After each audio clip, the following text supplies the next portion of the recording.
Start? Yes. Croeso gynnes iawn pawb i'r bwrdd heddiw. Welcome everybody.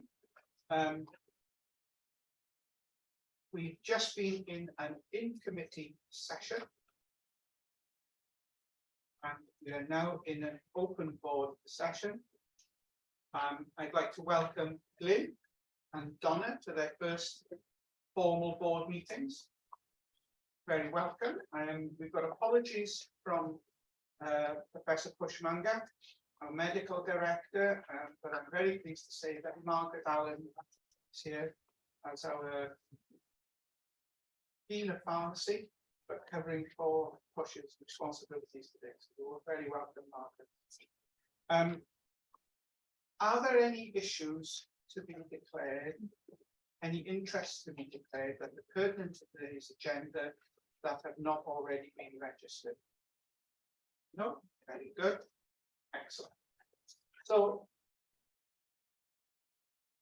I had the privilege of attending a committee meeting where it was the Education Commission and Quality Committee, where I saw a video, and I think it's of real interest and real importance. Mae'r iaith Cymraeg yn bwysig iawn o pobl ifanc, pobl sydd eisiau gweithio yn yr NHS.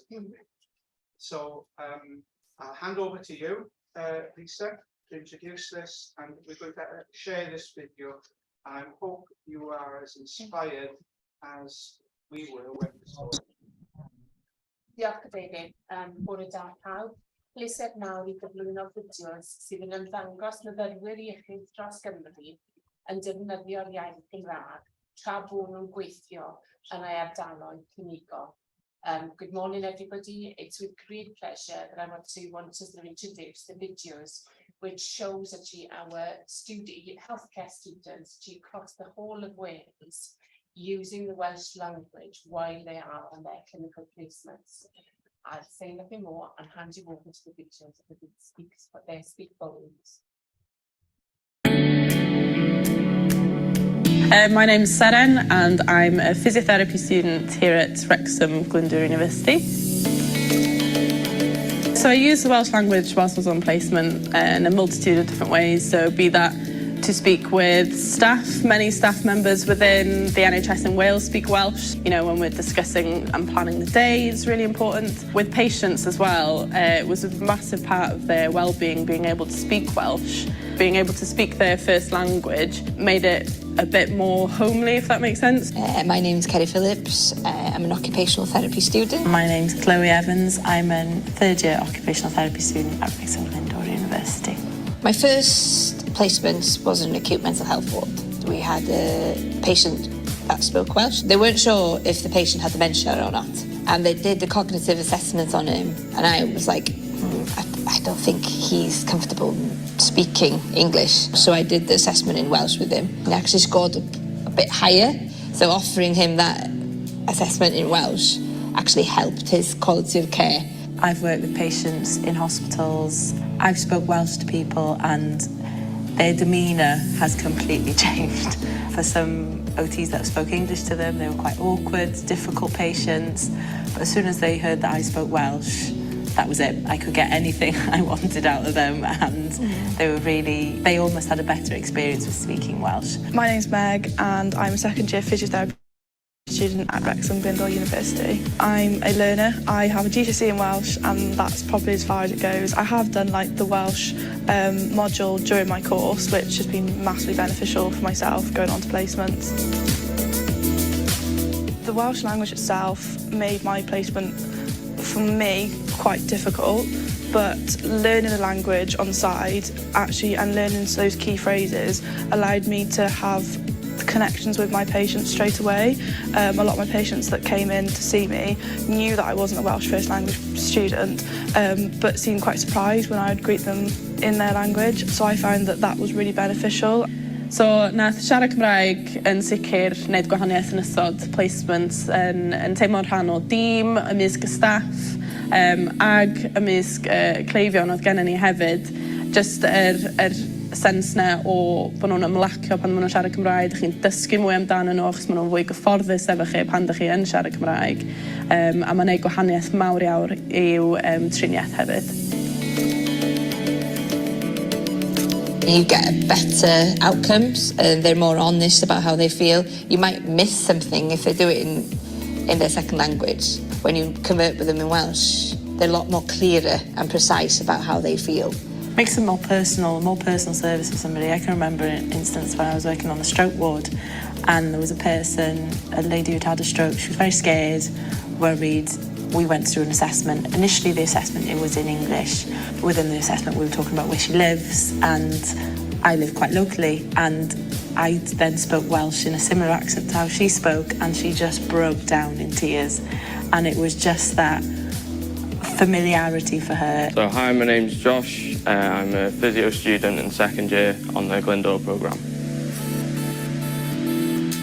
Yeah, particularly for me as a second language speaker, obviously it'd be hard for me to go into a fluent conversation with somebody who is first language Welsh.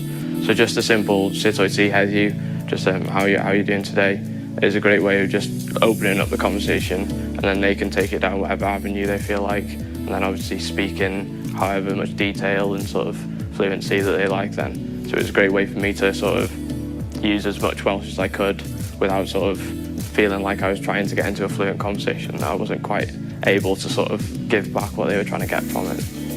Elen Mai Nevydd, Pennau.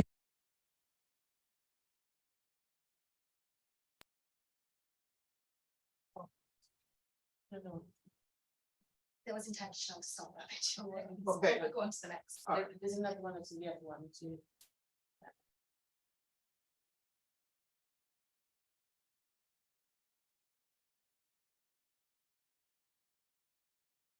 You see them smile of the impact. You know, it's not, you look at practitioners and, you know, it's lovely to see. I feel positive about what they're playing. Helo, fy enw I yw Thomas Lewis, a fi yn dysgu yn Prifysgol Abertawe, a fi yn iaith gyntaf Cymraeg. Hello, my name is Thomas Lewis. I am a third-year paramedic student in Swansea University, and I am a first language Welsh student. Heddi, fi'n mynd I bod siarad am pam mae Cymraeg yn bwysig pam chi'n mas ar placement. Fi wedi bod ar placement dros Cymru, so right lan I Caernarfon, Bangor a Rhyl, a right lawr I Rhydyman a Abertawe. I'm going to be talking about why Welsh is so important when out on placement. I've been out on placement all over Wales. I've been right up to Caernarfon, Bangor and Rhyl, right down to places like Ammanford and Swansea. Fi'n siarad Cymraeg pob dydd pam fi'n mas ar placement, wel fi'n trial I anyway. Os mae mentors I yn siarad Cymraeg, fi'n siarad Cymraeg I nhw. Os mae patients I yn siarad Cymraeg, fi'n siarad Cymraeg I nhw. Rai weithiau fi'n siarad Cymraeg am tymau bach o parll i'r patients I. So I try and speak Welsh every single day when out on placement. If my mentors speak Welsh, I speak Welsh to them. If my patients speak Welsh, I speak Welsh to them. A lot of the time, especially in older people, I try and speak Welsh to the patients as a sign of respect to them. A beth fi'n ffindio pan fi'n mas ar placement, ond gyda'r patients sy'n really yn sal, mae siarad Cymraeg I nhw gallu helpu. So what I tend to find is out on placement, if I'm with a really unwell patient, what I tend to find is if I speak Welsh to them, they kind of react a little bit better. Some studies have suggested that if patients are really unwell, they want to be spoken to in their mother tongue or in the language they used to speak as children. And what you tend to find is people are a lot more responsive then. So this is why I think Welsh language is really important out on placement. Fi really yn meddwl mae Cymraeg yn bwysig I siarad lan ar placement. Diolch yn fawr pawb. Thank you everyone.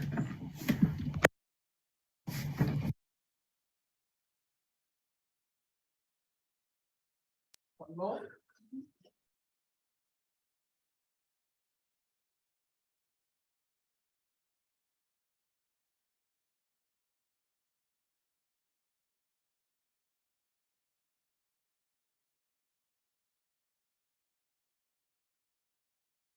When a patient comes to hospital, the environment is so chaotic, it's so stressful, you have people running around. So going from your home into somewhere unfamiliar can be really scary. And I think just hearing that little bit of Welsh or having someone speak Welsh to you, you kind of feel like home has come to hospital. You know, you can listen to people speaking Welsh and it's like being at home where, you know, your family would speak Welsh to you and it would just make you feel more at ease, I think. So safe and effective care and communication go hand in hand. So making sure that we are communicating the patient's language choice is really important in terms of their safety as well as their satisfaction. Mae gen I enghraifft lle oedd yna ddynas hŷn hefo ni fel claf a wedi bod yn ofnadwy o ddistaw. Neb yn gallu cyfathrebu fo hi, ddim cael dimlad o wybodaeth o'r wrthi hi. A dyma nhw'n gofyn swn i'n siarad Cymraeg. A wrth i bod o'n fy mod i lle a gofyn fi i trio siarad efo hi a gweld sy'n ni'n cael rhyw fath o wybodaeth allan o hynny. A mi nath o weithio, mi nath i ddechrau siarad efo ni. Ac oedd un o'r doctoriad yn hollol sioct achos oedd nhw'n rhoi i chlod i'r llais i o blaen. Ond ie, nath i ddechrau siarad a sôn am ei symptoma a be oedd yn bod a falle. So mae hynna'n enghraifft gwych o sut oedd y Gymraeg wedi bod yn wyrthiol yn fan'na rili iddi hi achos oedden ni'n cael gwybodaeth allan ohoni a neud siŵr bod hi yn iawn. Ac hefyd o'n i'n gallu cyfathrebu efo'r claf be oedd y doctor yn dweud wrthi hi a be oedd hi yn dweud yn ôl y doctor de, so oedd hynna'n wych. So the impact of speaking Welsh on the patients I've cared for is that once they notice that you're able to speak Welsh, they seem to kind of relax a bit more and they're more comfortable. They're more likely to say whether they're frightened or whether they don't understand something. It's like somebody could say to me, you know, how are you feeling today? And if my first language is English, you know, you do open up. And it's the same if you speak Welsh and your first language is Welsh, you're more likely to open up and relax a lot more. And it's just knowing that there are people around. It's about being person-centred and using the preferred language in their care package and just knowing that the support is available if they need it. Yn benodol, dwi'n cofio un claf gathon ni. Oedden nhw'n hollol confused. A da ni'n gofyn rhai cwestiynau i dall faint mor confused ydy cleifion. A athyn ni fewn, mae'n tua 10 cwestiwn a pethau fatha gofyn dyddiadau ar rhyfel byd cyntaf, pethau fel la.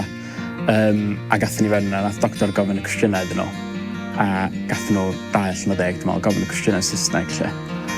A athyn ni allan, a nathon ni siarad efo'r nurses ac oedden nhw'n dweud na iaith cyntaf Cymraeg oedd y claf lle. So athyn ni nôl fewn yna, nes i siarad efo nhw, gofyn y cwestiynau, a gathon nhw 10 allan o 10. So gathon nhw bob cwestiwn yn iawn pryd oedden nhw'n siarad Cymraeg efo nhw. A dwi'n meddwl mae hynna'n dangos, fatha, nath y triniaeth wedyn, a diagnosis o be oedd yn bod efo nhw, newid yn gyfan gwbl wedyn. Doedden nhw ddim yn confused, just ddim yn da Saesneg. A dwi'n meddwl hynna yn un beth fatha sy'n digwydd yn aml iawn yn ysbyty. Yn enwedig efo bobl hŷn sydd wedi arfer efo siarad Cymraeg drwy bywydau nhw gyd lle. The use of Welsh language for me I've seen a massive impact in terms of, you know, improving the patient journey and the patient care. And there's been loads of occasions where I've been speaking Welsh to patients in the anaesthetic room, and the doctors, so anaesthetists, consultants, the registrars have seen the difference it's made, and they've then started to speak Welsh to patients themselves as well. So just simple phrases, and the patients themselves, you know, take great delight in helping teach these doctors or these nurses Welsh language skills, and it just helps build rapport between the patient and the professional. Obviously, it helps build upon Welsh skills as well, but it, you know, definitely alleviates the patient's anxieties because they're focusing on something else rather than what's actually going on.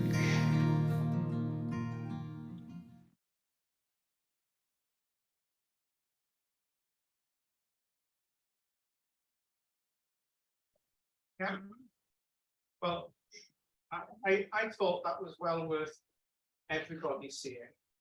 And for me, if you look at today's agenda, it really speaks to what we are about. They spoke on that video about respect, about communication, about good patient care, and about improvement.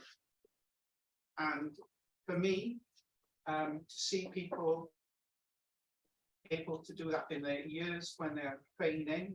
They will be practitioners who will take that into their clinical practice and further influence the use of the Welsh language as part of the normal management and treatment of patients they come into contact with.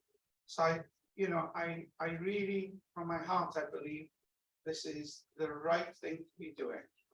And those young people who spoke very eloquently about what they were doing and why. But the look on their faces communicated to me that they felt very comfortable and it was normal to do.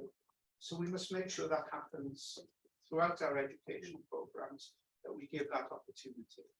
And can I just say a big thank you to all our universities, every single one of them contributed their own sort of participated in this. They have worked on it, so we feel that's a big thank you to them. So, so when we're having our coffee break, a bit later on, or there will be another video encouraging people to come and work, live and train in Wales.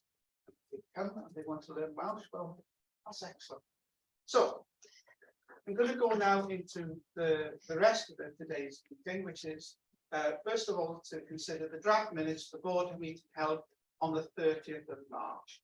And as usual, we go through for accuracy first, page 1, 2, 3, 4, 5, 6, 7, 8, 9, 10, 11, and 12. Are you happy with the accuracy of those minutes, please? Thank you. I now want to look at the action log 1.6.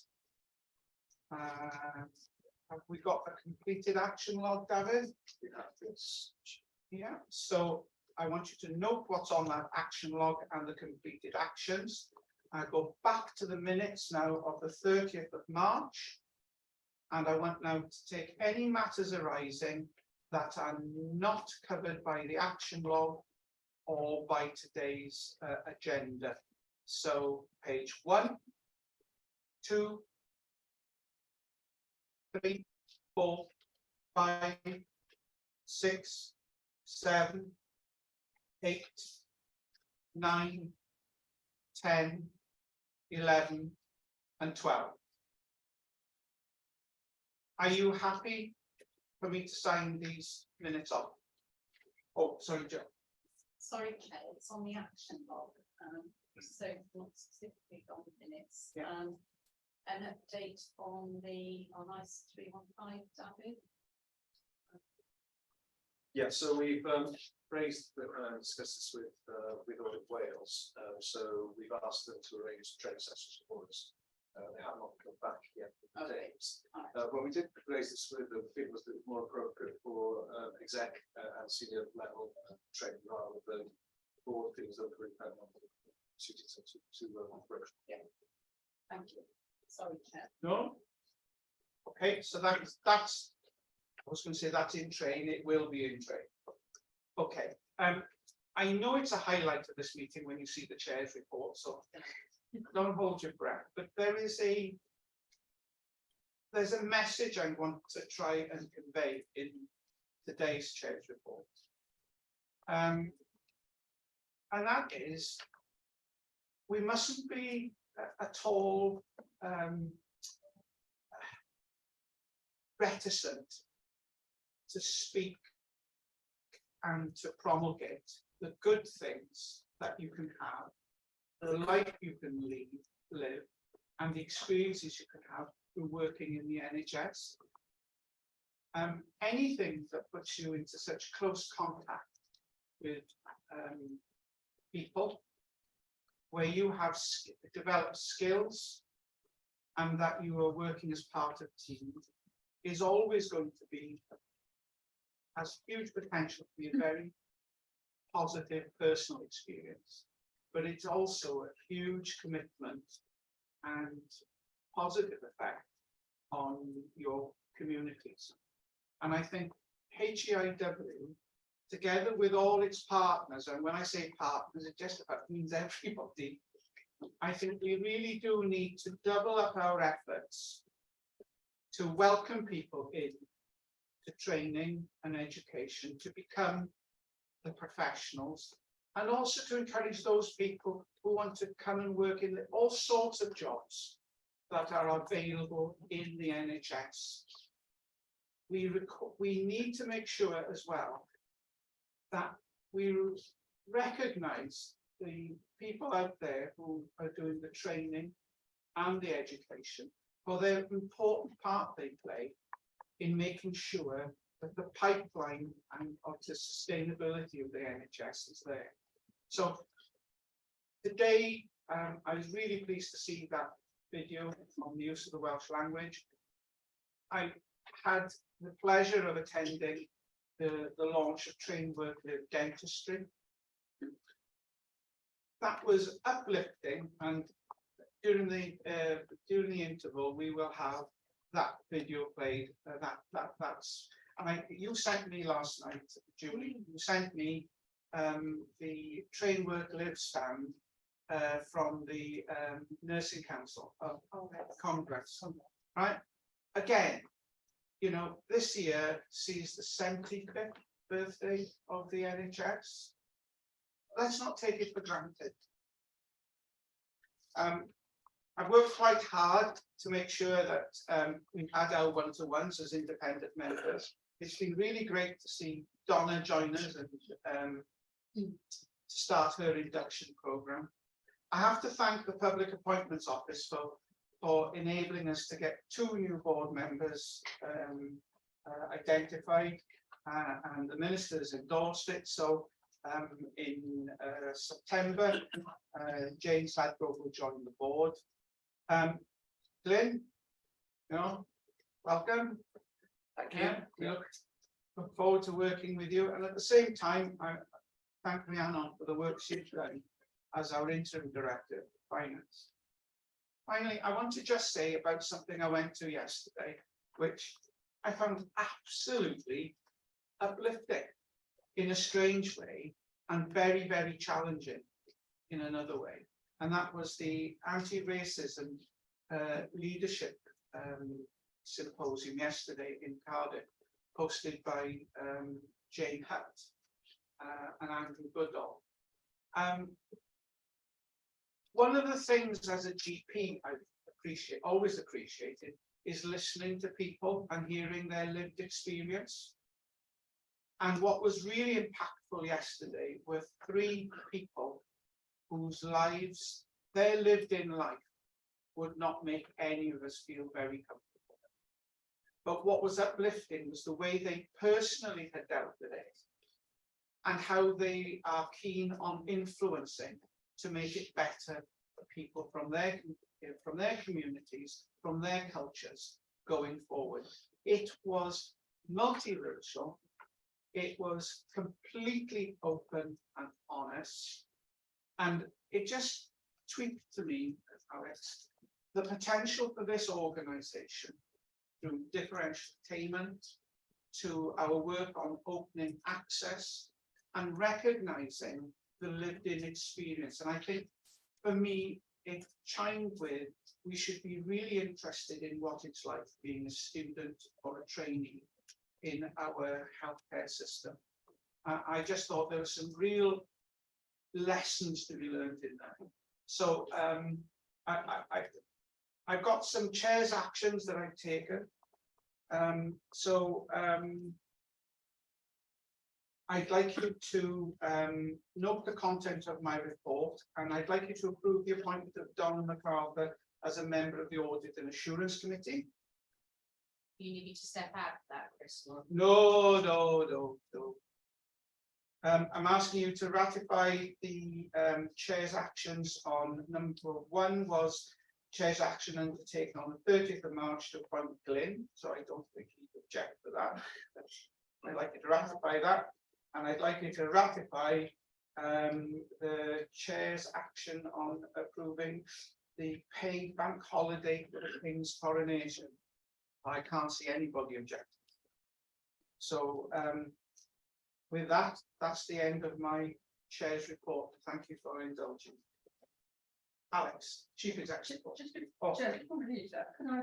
Oh, sorry, yes, add yes. To the small Vice Chair's report Yeah. and say that I went to a meeting on Tuesday, the 16th, this month, of a new group, which is a group of the IM R&D champions of NHS board across Wales coming together.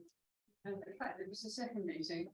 And I think quite an important one for us. The main topic of discussion was the new draft R&D Wales, NHS Wales R&D framework, which within which there is a section addressing workforce and skills and capacity to deliver on R&D across Wales, and particularly focusing on boards and boards really understanding what the role of their organisations or what the role of R&D is in their organisations and how to embed that and disseminate that. There were two or three things. One is that it was said several times how important HEIW is in this, in enabling this to happen. And there would be a push during the autumn to try and ensure that boards had their ability discussed and really understood where they were going with this. And it suggested that there might be a board development session in the autumn. But one of the focuses that's emerging strongly is that of the duty of quality, and that being the context where R&D is going to particularly come to the fore. But that's not the only one. And so the whole governance around how organisations are approaching this was important. We also pointed out that there have been instances in England where boards have come into difficulties because of problems arising within their research programs. And so boards need to be alert to the fact that there are research programs running, there may be risks that need to be acknowledged and managed. So I just think that's a little bit of feedback which may be important to us and to mention. And I know Push is working to bring this together, and I'll get in touch with him and I'll hopefully contact him and back within the end. Yeah, I think timing a board discussion about this would be really good actually to bring together the work program. So our heads together on what we're doing. Yeah, be part of our improvement in learning sector. Yes. And you know, I think if you will keep an eye on this agenda and make sure we do bring the report. Thank you. All right. I'll hand over to you, Alex, for your Chief Executive report. Thank you, Chair. I'm not going to go through the report in great detail, but I'm happy to take any questions on what is quite a range of things that are going on at the moment.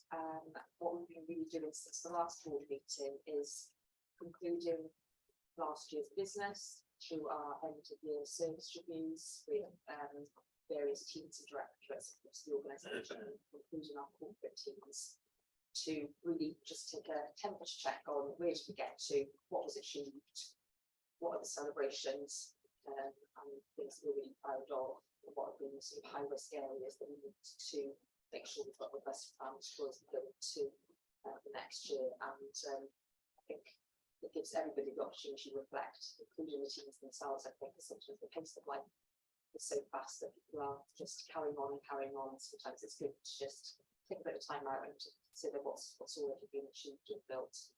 So those have been really positive and has helped inform really our triangulation of the end of year performance report, which following board discussion today will obviously be part of the paperwork that goes for our JET meeting, which is on the 16th of June, so then another important milestone for us. And as part of that, we've also been doing our end of year reviews as an exec team and our objectives set in for next year in line with the IMTP. There's been a meeting about the MTP that Glyn led on our behalf about a week ago to review about with our government colleagues. Glyn, do you want to just give a quick update on that? Yeah, no, thank you very much. Yeah, so we had it's called a collective review meeting, Welsh Government, a number of Welsh Government officials around the table representing different policy areas, key areas of interest. I think the meeting was generally very constructive and positive, really. We had a few questions around confidence in delivery of our IMTP. And I think it was really helpful to have exec colleagues around the table who were able to, I think, provide a real level of confidence on and ambition around our IMTP. So, as I said, generally a positive, constructive meeting, and hopefully we'll hear more in early June in terms of formal approval. So, have to take any questions or comments on any of the other items? Anything for Alex? Okay, thank you very much. Well, Margaret, not an interview. You've got some people you want to bring in. Yes. Okay. So we're going to go through the approval of the strategic pharmacy workforce plan. And board members will know we've been involved in seeing this coming through various stages throughout development sessions and a board briefing. So, Mark, do you introduce your team and I'll hand over to you? Yes, thank you, Chair. Thanks for this time, board. Just wanted to say that this is a culmination of the paper and the presentation that we'll give you and the plan of over 12 months of extensive work with all of our partners and stakeholders to get to a place where we feel we now have a robust plan to present to the board for approval. This plan came out of both considerations about all the changes that are happening in pharmacy education and training and how important it was not just about the skills of the workforce for the future, but also having the workforce in itself in the right place with the right skills. So it's about numbers as well as skills. So as well as our colleagues, partners, really reiterating the challenges they were having within our workforce to be able to embrace the new changes of our education and training and then maximise that going forward as we roll it out over the next couple of years. So really important piece of work that underpins all of the big programme of change that we have within pharmacy, and this will absolutely underpin that work as well as start to strategically change our workforce, that we have a workforce for the future. So I'm going to hand over to Michelle Sarawat, who is my head of workforce planning and consultant practice, who's been leading on this piece of work, and she's accompanied by Bwrdd AaGIC, who's our strategic programme manager. Michelle's going to take you through a few slides just to pick out some key points and go forward to see the development of this plan on its journey. So we'll just pick out some strategic points and then just open the floor for questions.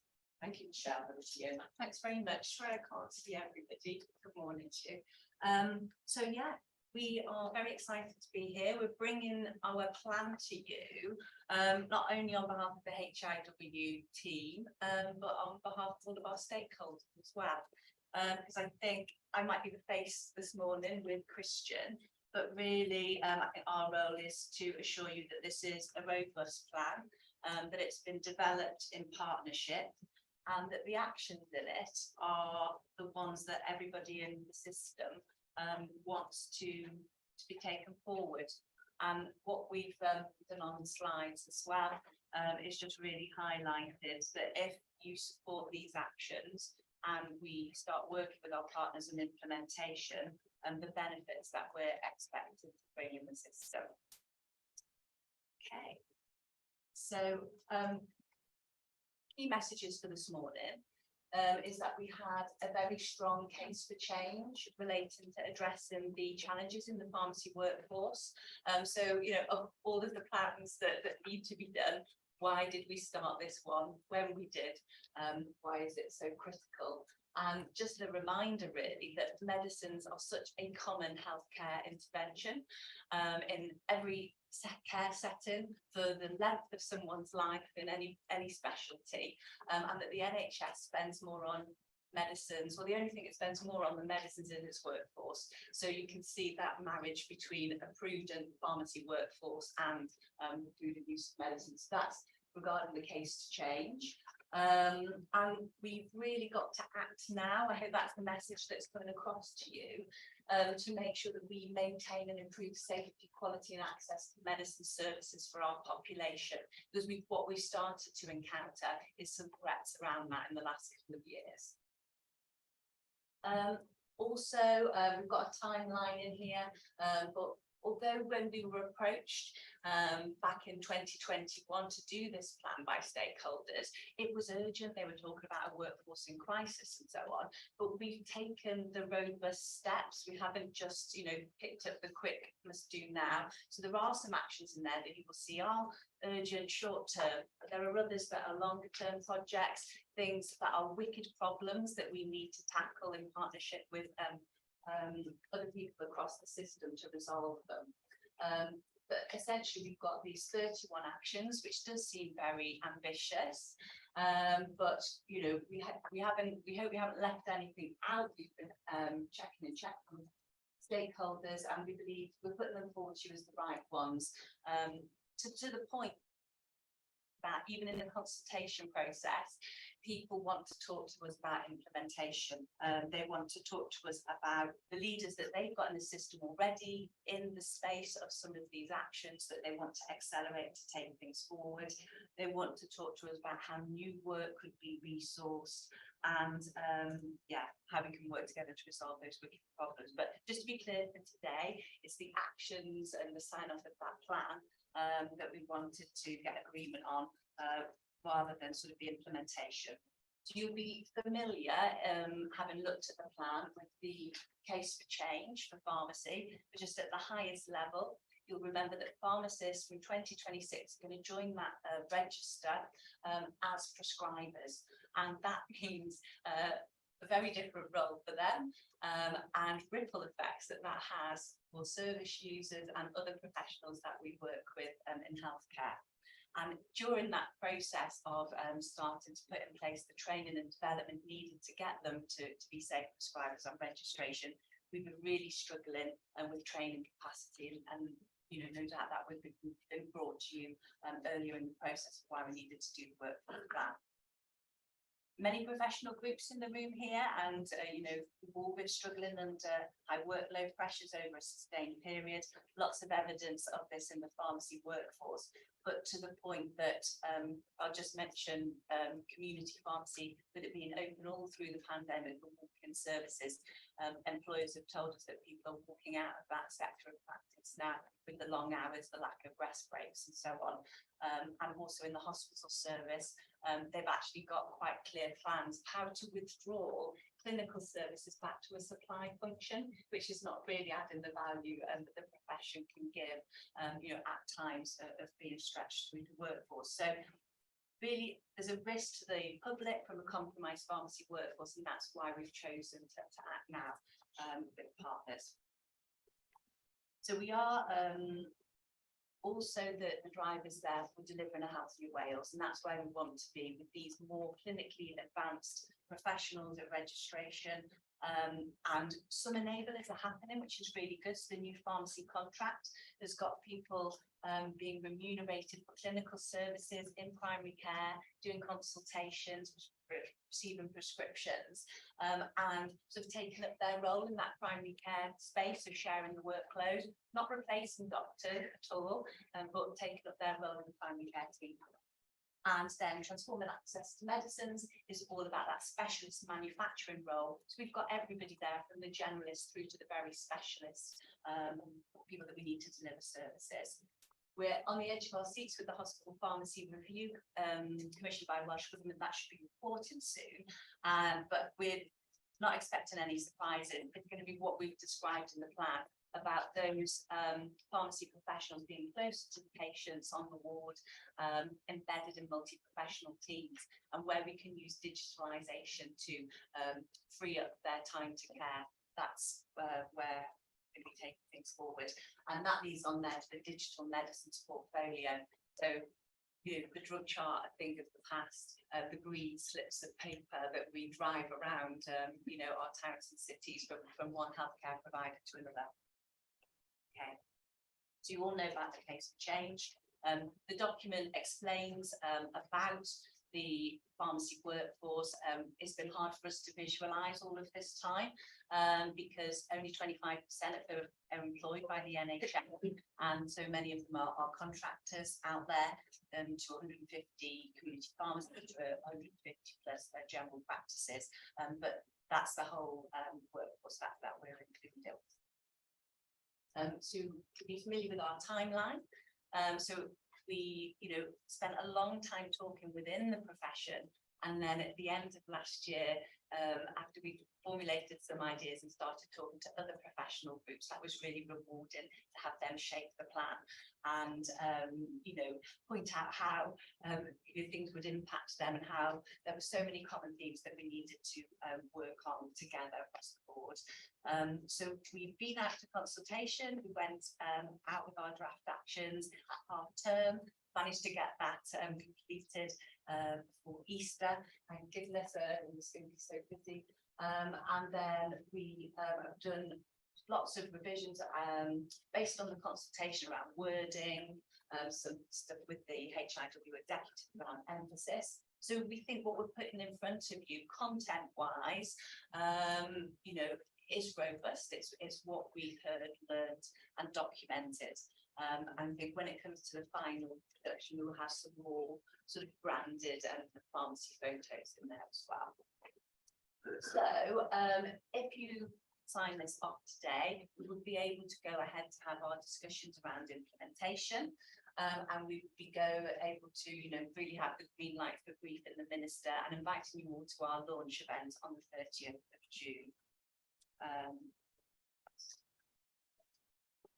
Another word of reassurance here, we've not done this in a silo, so at the centre of work in HEIW is our workforce strategy for health and social care, and in a room next door to you there's a face and a name for every project manager and project lead now for all of these workforce plans, and who's been having an action learn and set next door. So we are sharing that learning and joining up the dots. So just wanted to provide that reassurance. The other reassurance is we're all working in the same way, and although so we've got the 3 pillars there that we've used to build the actions in our workforce plan. We didn't have a lot of data, but it's become an action in our workforce plan, how we're going to fill the gaps in those data and make more evidence-based recommendations. We've had time to do some research with our workforce. Oh, I've done some time to think, and we've had time to, you know, look at the published research and do lots of engagement. And we've themed all of our actions, as you know, under the 7 themes of the workforce strategy, and they've been through various governance processes with the steering group, with the transformation board and the HEIW executive, and Welsh Pharmaceutical Committee, which is Welsh Government fully involved as well. So a lot of those slides were familiar to you, I know. Less familiar to you might be some of the results from our consultation, although they are in our cover paper. Essential takeaway points for me is that I was really delighted to see a diversity of NHS organisations responding. So not just the ones that have pharmacy departments in them, but it's starting to show where pharmacy is embedding across the NHS Wales. Also, what was pleasing to see, and this is where we need to build from that. And not all pharmacy professional responses. We are getting engagement, which we need, which is, we need to build on in the implementation phase from other professional partners. So that was really exciting to be talking to different networks of people. So just to round up then, recognising 31 actions sounds very ambitious. We are looking for transformation. And we have found that the pharmacy workforce are capable of doing a lot more for patients and with their professional partners, given the right conditions. And this plan will take us on the journey to providing those right conditions. So we are preparing others as well to embrace the new pharmacy workforce with their enhanced skills, and really the ripples that new qualification is sort of bringing in every direction. We're harnessing that energy to focus on the benefits at every level. So introduction of the latest evidence-based medicines and technologies for our population, provided seamlessly and closer to home. That's what we want for our population. For the workforce, we're going to be working with everybody to get them deployed into roles that add value to care. This involves them having career frameworks and spending time in the research arena, the education and leadership practice with other healthcare professionals in a compassionate culture, so that they are healthy, engaged and motivated in role. The organisations, we want their buy-in, and we believe that will be through fewer vacancies, increased attraction and improvement, better workforce information and a sustainable workforce. But the big picture on there is, because of having those things in place, you will have safer, prudent use of medicines and less risks in their organisations, which is really important. That concludes the formal presentation of what I wanted to share with you to try to provide that assurance. I'll pause there. Thank you. Alex? Thank you, Chair. Thank you, Michelle, for the presentation, and Christian and the team for what's been a huge amount of effort on what's turned out to be an excellent plan. And I think, just to reinforce one of the points that you made, that this, what we want this plan to be is, a pharmacy workforce plan for the system rather than just a pharmacy workforce plan for pharmacy. I think that's been a really, really important thing to nail through this process, and you've given us evidence of how you've done that. At least that's really encouraging to hear. And I think the challenge that was different about this one, and just needs to be emphasised, I think, is that the pharmacy profession are working across so many different employers and different settings. So actually making sure we heard everyone's voice was really, really important, because they aren't necessarily organised with one hierarchy in one place. So we've had to really reflect primary, community and hospital settings in this plan. I think, again, I know that you've taken, we need to be conscious about doing that and making sure that the plan fits everybody's needs. I think what we've decided to do, and we've had quite a lot of conversations as exec team over the last couple of weeks in where we land the plan, and we did take a conscious decision to do, as we did with the mental health plan, to separate the workforce plan, what good looks like, from a costed implementation plan, because I think it is important that we know in the first instance what good would look like, what people have said, what the evidence has said, what we should be doing. Obviously, in parallel with this, we are then looking at, okay, so how much is this going to cost, and how are we going to prioritise those actions, how do we phase those actions, what funding have we already got to support those actions, what funding do we need to get to support those actions. And that discussion is in train, and that will obviously become the important issue subject to the plan becoming approved. What I would say is that we've already invested heavily in the pharmacy education and training pipeline over our existence as an organisation, and it's given a lot of additional resource. So whereas in mental health we started perhaps from a lower baseline, I think the costings that I've seen so far are not astronomical for costings by any means, and do give us the opportunity to cut our flock accordingly. I think one of the key areas we would like to invest in to support this plan would be to support the health boards implementing the plan, and our community primary care practices implementing the plan, as opposed to necessarily a greater result building to actions that we need to take centrally, and that will be the discussion that we have to have now with partners. About, well, where do you think, how much do you think that would take, and where do you think we can get that resource from? Because that would probably be the magic ingredient, I think, in making sure that we land that plan. But that's for the discussion that will take place over the summer about the possible implementation plan. So I didn't want the board to think we weren't thinking about that, but we purposely thought we should actually publish a plan that said this is what good is going to look like if we're serious about sustainable workforce. And there are various ways now of us finding a way of actually the how implementation plan like that. So yeah, I just wanted to give the board that bit of context really, and just to say congratulations to the team, and when it comes thoughts and opinions from board members. Yeah, thank you, Chair, and thanks so much for that presentation. Made it come to life, and the huge amount of work that's gone into this. I'm a huge supporter of pharmacy playing a key role in the overall health system. So it's fantastic to see this sort of coming to fruition.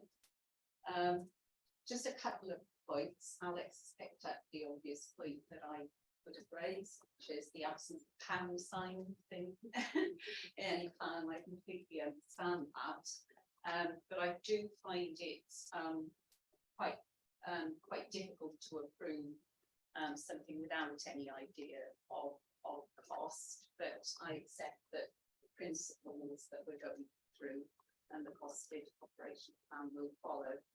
I suppose I'm reflecting the wider context here in terms of community pharmacies that have been all over the news, obviously, and with that responsibility does come the risk, doesn't it, that actually no longer want to be in that position, because suddenly they become the backstop of the whole of the health world almost. Go and see your local pharmacist is repeatedly said, and so I'm a bit nervous about implementation of the workforce strategy in terms of where people go and our ability to control that in any shape or form as an open market.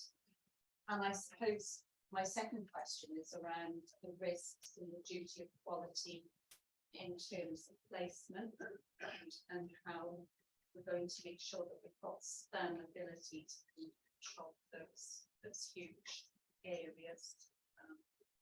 That's HEIW. So those are really my points. Thanks, Joe.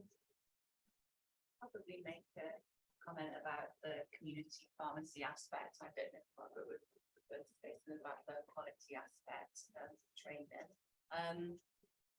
We've done a survey of all of the three sectors of practice, so we have captured the things that the workforce is finding the biggest workplace pressure, and staffing is coming up a lot.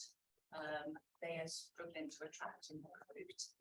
So there are things with regards to numbers and career pathways for pharmacy support staff, pre-reg pharmacy technicians. We can help with skills mix there. The other issues it can be addressed as well. So digital came up a lot. So one of the huge frustrations is how long it takes to put a consultation onto the clinical system. I think the clinical system was designed for serving a number of consultations a day, and that skyrocketed, tenfold or whatever. So I'm sure there are places in the system that we could influence for those improvements, which would help make a huge difference. Where it's the last straw.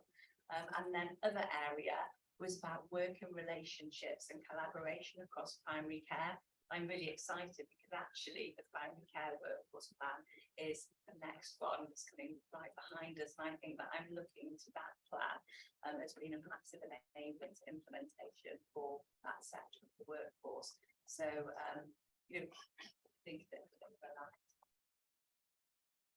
I think trying to give some assurance, whilst we are a very diverse employment model in lots of different ways, certainly in primary community, we are smallish in Wales, and we do have a very close connection into those. So we do have really good relationships and connections in. Being a glass half full person, generally, I honestly believe this plan, if we implement it correctly, will actually start to give people hope about where we can get to, because we do know there are pockets out there where there are community pharmacies who do have the right operating model, who do have the right skill set, and are already doing a lot of this thing, but people don't know about it. And so if we can start using the plan as a vehicle to have those conversations and actually show people already what good looks like, because we know that there's good out there, then I think, I'm not saying that sounds quite simplistic, but I think because we are fragmented to some extent, the plan would bring us together to actually help others to see how we could get to a better place. But it's really key. I get what you're saying. Implementation of this is absolutely key, and we have to get everybody signed up to it and everybody play their part in that, because HEIW cannot do this on our own. We are doing the big changes around skills of the workforce, and we, as Alex said, we've had significant investments in that, but you know, there's a lot that others need to do. However, having spoken to our stakeholders, there is a real will to try and do something, but it's not going to be easy. No, it's not going to be easy. So who's next? Yeah, thank you. Again, excellent piece of work, and the amount of consultation has gone with it, really impressive. In a sense, it's the start of the 6, isn't it? Because we have to move on then to implementation plan and then to implementation. So quite exciting to be at this point. Just 2 reflections as I've heard it again. I've heard the presentation several times now, and there's things to learn every time. But one of the issues for pharmacy, as I understand it, is loss from the service of people leaving and attrition rates from the training. I just wonder, are we confident that this is going to actually address that and turn that trend around? One. And the other thought is about the public, and the public is quite aware of what's going on in their pharmacies locally, and whether we need at an early stage to be making sure that the public are on board and that message is out and they really understand what this is going to mean for them, because otherwise it could fall flat on its face. But one, I mean, really hope that doesn't happen. To go back to the attrition and loss, it emphasises to me that point that we have to be very careful about the well-being and care that we give to people who are undertaking new roles and maybe in new settings, and who may not be familiar with working in community or in rural communities. Just something to watch. But well done, and thank you. Donna, can I bring you in? Yeah, thank you. In fact, Ruth has just picked up one of my points, which was around the staff. But yeah, thank you. Those that don't know, I've only been in post 3 weeks, so this is news to me, which is an excellent piece of work. Just a couple of points. Yeah, in terms, I was with Jill in terms of funding. And I think in the document, that's in the covering document, there was a sort of conservative estimate figure, and I wanted to know whether we felt that was in some ways realistic. I know it's a cost to take this back, but just because it is so ambitious, there's so much to do. And also perhaps how alongside of that, when we receive that, will we have the kind of the paper that says how we know we've done it, how we know that we've achieved it, what are those measures that we're putting in place and metrics. So I think that's really good. Again, pleased to see the amount of engagement that we've gone on, reflect on that. But again, in terms of it's quite weighted in one particular, there were fewer responses, I think, if I saw that slide properly, and probably need to bring my glasses next time, from community pharmacies, given their proportion of the workforce. But yeah, overall supportive. John? Thank you, Chair. And thank you to the team for, I think, an excellent strategic plan for pharmacy. We have seen it before. What I found reading it was, I was excited by some of the ambition, but you were teasing us in many ways. But I kept on asking the question, well, when are we going to get this? When are we going to see it? So my question has been answered in terms of, and we don't get to the very end when we see what the implementation is going to look like. We're going to get a 3-year plan, etc. Might have been useful for me in my naivety to have seen some sort of statement at the start, because I thought, well, I kept asking that question: outcomes, actions, when, how, and then we get to section 9, and then you say, well, this is going to be the implementation. So I liked the themes, I liked the scope, the roles that you talk about, the emphasis on quality, particularly the digital. A lot of this is predicated on digital expectations. So again, I think as a board, we would expect some crossover with some of our aspects of the digital strategy that we've got, and also the links to the stimulation strategy. I guess where I would seek some assurance then, rather than using the word concern, is in section 5. It talks about workforce data and our inability to have an understanding of actually what are we dealing with as a workforce within Wales. If my memory serves me correct, I got 88% in my mind that's outside the NHS context, and we've really got no idea what that looks like in terms of workforce. And I think you picked that up earlier. My concern about that is I get the impression that that's not been given the priority of some of the other actions and some of the themes, and the implications of that for our commissioning. We don't actually know what does this workforce look like, where is it.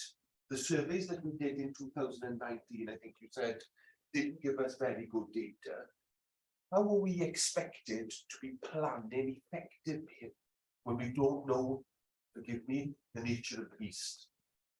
And I get, my reflection is perhaps we should give a little bit more priority to understanding our workforce data better, so that we can use that to inform what we need to be doing as a board in terms of the nature of the commissioning.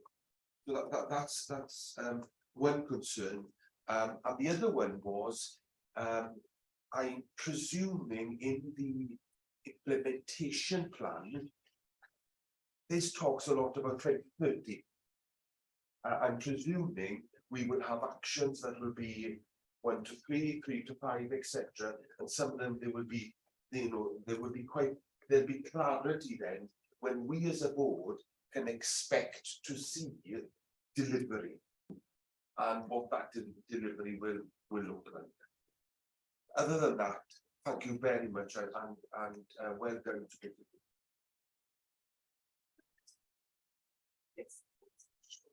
Firstly, we do have a very detailed implementation plan. We've done a lot of thinking about it. We have looked at how we would manage it through a program project framework to make sure that we know what we're trying to achieve, when we're going to achieve it. We've mapped where those actions, what our stakeholders are, how. So we have got a very detailed spreadsheet around the who, the what, the where, the when. So that has informed part of our then thinking about what resources we need. So to give some assurance, we've done a lot of thinking. We've got a lot of detail sitting on our shared drive, which we haven't shared before. So to give some assurance. The second thing about our workforce, I absolutely agree with you. We've been anticipating the NWRS toolkit that's been used by GP practices to capture data within workforce data within GP practice, for our community pharmacy colleagues to start populating that. I only had a conversation this week. There are some legal things that the contractors are just working through, but we're nearly there, which will mean our community pharmacy colleagues will be inputting their workforce data on a regular basis, which we'll be able to scrutinize. So it's imminent. We're sort of like sitting like this, so to give some assurance, we will then have a complete picture of our workforce on in a timely fashion. So it's happening. the final thing I just wanted to mention on Ruth's point is we are aware, as well as saying community pharmacy colleagues, albeit we have had lots of conversation, but it's not seen in the consultation, I understand that. From the point of view of patients, we are aware that as part of our consultation process, that was a gap as well. We tried very hard to engage with the new body now, which is twice, but they were in transition and we tried repeatedly to try and get contact with them, but we know that is something when we have the plan approved, we need to re-engage and really have a very full conversation with our patient representative group. So we are aware of that and we have got that in our to-do list ASAP. I think it's potentially a risk, on it's a risk anyway. Yeah. On that point, we are trying to work twice on the primary care workforce plan, so that we have those opportunities. And obviously, there is a direct link, particularly if the community pharmacy interface into that. Okay, Jean. Thank you for the presentation. Some of my queries have already been asked. There is still one in relation to the HEIW infrastructure. Do you feel you've got enough resource to deliver on the elements of this plan going forward? I think probably the short answer is no. That's in the additional costs that into them. I think it would be helpful to have an understanding of that, because there's a lot of potential risk to the organisation once you get the data analysis coming through with the workforce data, types of training, part-time, all of that kind of stuff fitting in to enable us to future plan for commissioning appropriately. And I would hate to get to a point where we approve the plan and we don't have the resources to be able to demonstrate the outcome of the data and we can start to plan the programs going forward. So keep us from a board perspective, we help to look at the infrastructure that's required within the team within HEIW. That has been identified within the interactions about the part of the state. I think just, as an assurance, we have literally just started somebody full-time within our digital analytics team who's working specifically on a pharmacy agenda to actually start putting together some of this data and help us to report. So that was identified back a while ago as we were developing this plan. So there is that element of just the day-to-day, what we need irrespective of the implementation of the plan. So we have already done a lot of that thinking, and I think your assurance as well, when we've done that detailed look at all the actions, we started to look at what are absolutely new actions, completely new, because there's a lot in there that's already happening across HEIW because of the other work that we're doing in the plans and how they're looking at very similar problems to what we're looking at and looking at solutions that could be our solutions. So we try to say, where can we be efficient with this? Because whilst we've got 31 acronyms, we know there are things that are happening elsewhere within HEIW or within the system that will, and that's what we need to be very clear that what is already and what is really new that we need to resource and how can we be efficient when we work through this. So yes, we don't think we have enough resource, but we're trying to be as efficient as possible. Yeah, so just to add to that, Michelle mentioned, thank you for the name check, the action moments at this meeting next door at the moment. So we have put in a new networking organisation. So we've got 9 workforce plans, so either in development or in implementation or in scoping stage. And for each of those, we've tooled up teams to make sure that we've got a programme manager, we've got a generic job description, and we are actually encouraging them to work together as community practice. And I've got individuals in my team who are leading that community practice and really just bringing people together on a regular basis just to see if they need any support or assistance. That's also then looking at the process and themes. So one of the examples is leadership.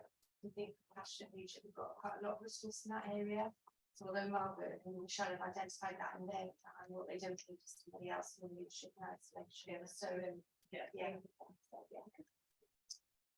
So you've had some, there's the data, dosh, and delivery, you've heard that.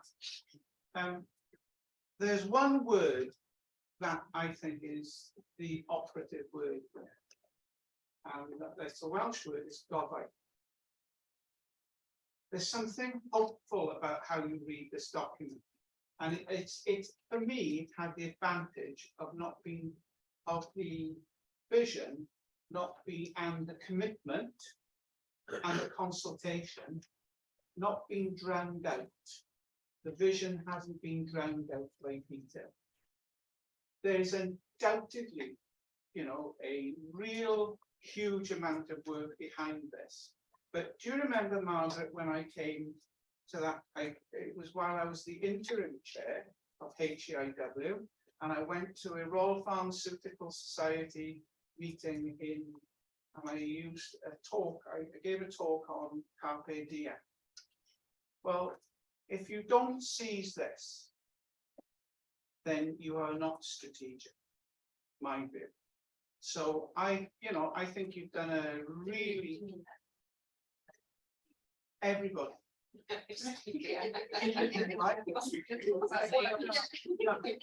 So if I was in the pharmaceutical world now and I read this, I'd be reading it the same as a GP reading it, or and I think in some ways patients would read a version of this, would say this is what it could look like, and it's got quality and safety written all the way through. I would like to see this in with a Welsh language perspective, what this can do about really opening up that localism. And that we heard how important that was. But I'm asking the board now then, right, having sung the song and said this is a jolly good plan, well done, we better do as a board what's necessary now. So I'm asking you to approve the pharmacy workforce plan in light of the consultation. So can I ask your approval? Yes. Yeah. Note the intention for a formal launch event on the 30th of June. Yeah. And support the development of a costed implementation plan by September the 23rd. Yeah. Can we have a little look at the data 2023? Can I also add in there, please, about a plan to improve the data? That's that is integrated into our IMTP. Yeah. When will it come? You've seen the plan. No. For this element now, right? We're going to have the costed implementation plan by September 2023. Can we have the reflection on what the challenges for pharmacy data in this, right?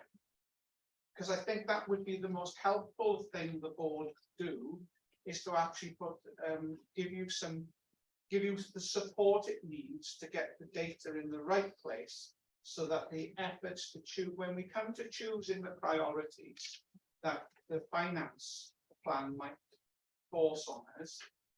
The other thing is, I would really like to know by the 30th of June what you want us to influence the minister on doing. So yeah, so we've agreed, subject to the board approving it today, to regroup now around some of the implementation issues, so that we can give some of the highlights. And then, though, to do the word justice, we're going to need to a little bit. Never waste an opportunity to influence the minister. So we really need to know, the top 3 things you want the chairman to blab to the minister. All right. Okay. So thank you for that. Can I just say a very personal well done to the team? Right. I think it's a very good effort, and I think it's a wholesome thing to have done. Well done. No challenge. We look forward to seeing the data, cost and delivery plans. Okay. Thank you very much. I'm now going to go on to agenda item 3.2, approval of the people and organizational development strategy. Now, Julie, you're here, and so is Angie. No? No, You're I'm doing that. here for a later action. I'm so sorry, you were doing it. Just in case you haven't been We like to put a bit of sync. So thank you, colleagues. Really pleased to introduce this paper on our strategy today. Obviously, as the paper said, we're looking or hoping that the board will support this final draft and allow us to move to the implementation phase. People OD strategy has been a commitment in our MSP from last year in terms of getting us to a good, robust draft, and then finalisation, launch and implementation is the focus for this year. The scope of the strategy is our own internal workforce. This is an internally facing document. You'll see from page 7 of the strategy that we based it around the 7 themes of workforce and an OD strategy and a national workforce strategy. That's increasingly happening across health boards and trusts across NHS Wales. People are using that national strategy to inform their internal ones, which is wonderful. What the strategy gives us a clear strategic direction and a focus for our work in this agenda. You know, our ambition is to be an exemplary employer and a great place to work. We've made huge progress on that in the 5 years since we were established. But nevertheless, what we've not had is a coherent kind of plan or a strategy to sort of drive our further improvement going forward. We're immensely grateful for the input from the board members at our board development session in February this year. We've got a lot of insight and feedback there. I think one of the messages I took away was that we're not shouting loud and enough about some of the wonderful things that are happening. So you'll see from the revised draft that we've put a new section in on team HEIW, which reflects considerable work and to take into date on our staff voice and staff experience, which I think, you know, colleagues would quite like to point out that is one of our huge strengths as an employer. It's themes around the 7 themes. We've got 38 objectives. We've allocated those provisionally, and those 3 teams are already getting on with working out the implementation actions to be taken forward over the next 3 years. The cover paper does detail the extensive consultations since we last saw the document in February, and there's been a huge amount of engagement, including our local partnership for them and full staff consultation. So, subject to board approving this today, the next step for us will be to make sure that we've got those implementation plans finalised, be clear about the activities, but also to take this into our next staff conference, our online conference, the 8th of June, to formally launch it and to really get the actions. I think that's all from me, Chairman. I'm very happy to see questions. Comments or questions? Donna? It's just a reflection, and again, showing my newness to the organisation. But one of the things we heard earlier was, you know, the challenge of having some sessional start, and how we, but just in terms of how the plan addresses that.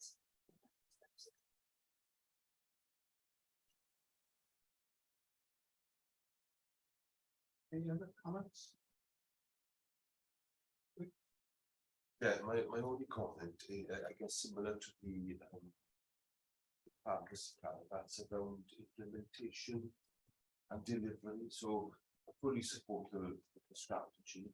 I guess assurance will be in delivering that strategy. I think as a board we are seeing a number of strategies now coming for approval.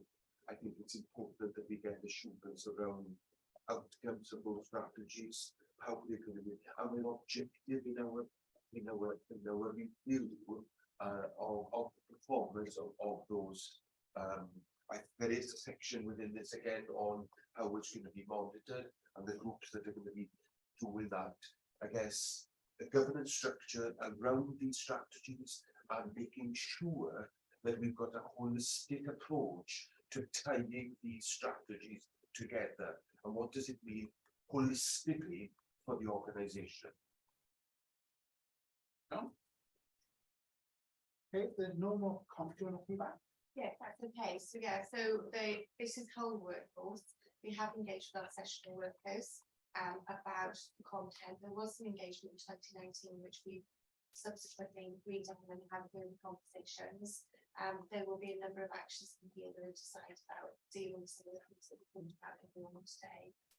So that from our perspective, in terms of the engagement we do believe there's a plan for all of our workers, although the extent to which things are implemented will depend on the nature of the work. So the step in here around really understanding the shape of the workforce going forward, what the size of the workforce looks like, that's really, really important in relation to the session workers to make sure that we've got succession arrangements.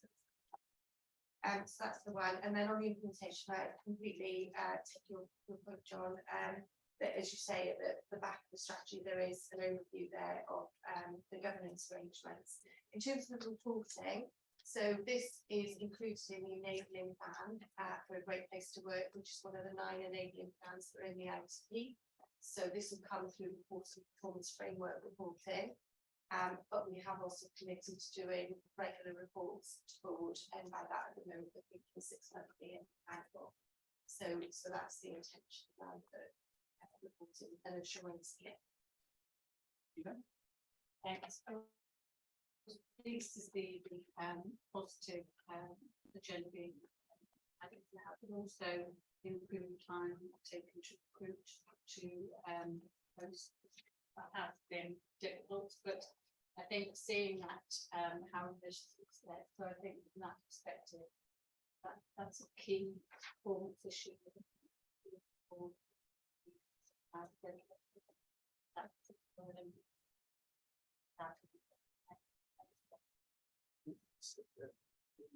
The data adoption delivery triad, the 3 Ds are sitting there behind all of these. So I'm asking members to approve the final draft of the People and OD strategy 23 to 26.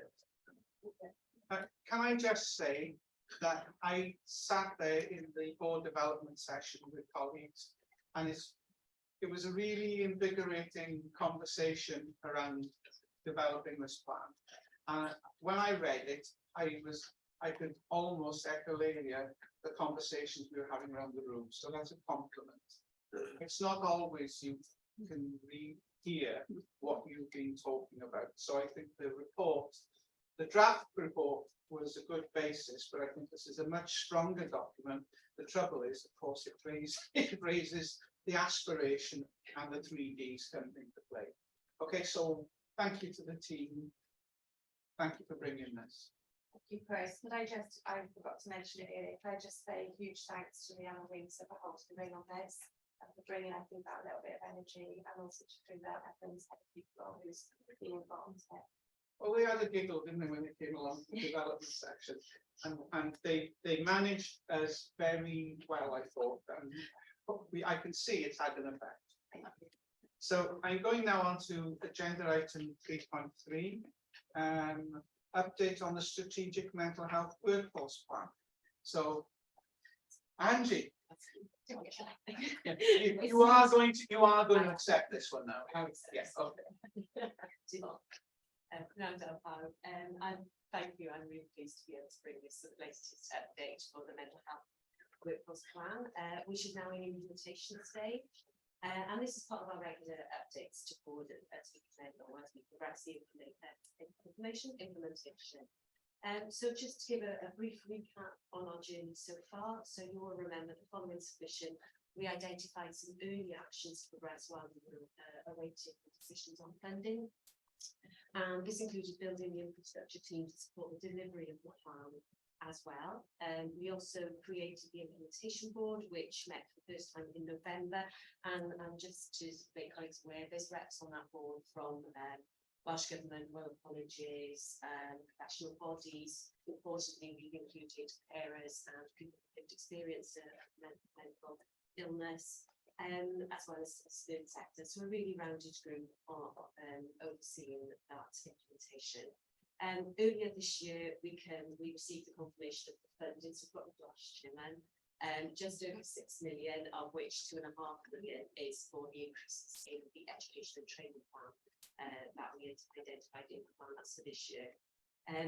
So also this paper you have as the appendix, the implementation plan. And going back to Michelle's presentation, she talked about the 7 themes. Our plan is also predicated on the 7 themes. So our implementation plan is structured around the 7 themes. And we wanted something that would be quite clear, telling people what we're going to do, when we're going to do it, and importantly, what difference we think we will make by putting those actions in place. So we wanted to make sure the so what factor was in that to try and articulate that. Internally, then, rather than establishing another great big board underneath, we're working with, this is the bit of work that needs to be done. If it needs task and finish group, we're doing it through that. So then it'll be quite a flex in terms of as we progress the plan, things will start to be collapsed down as we achieve our outcomes.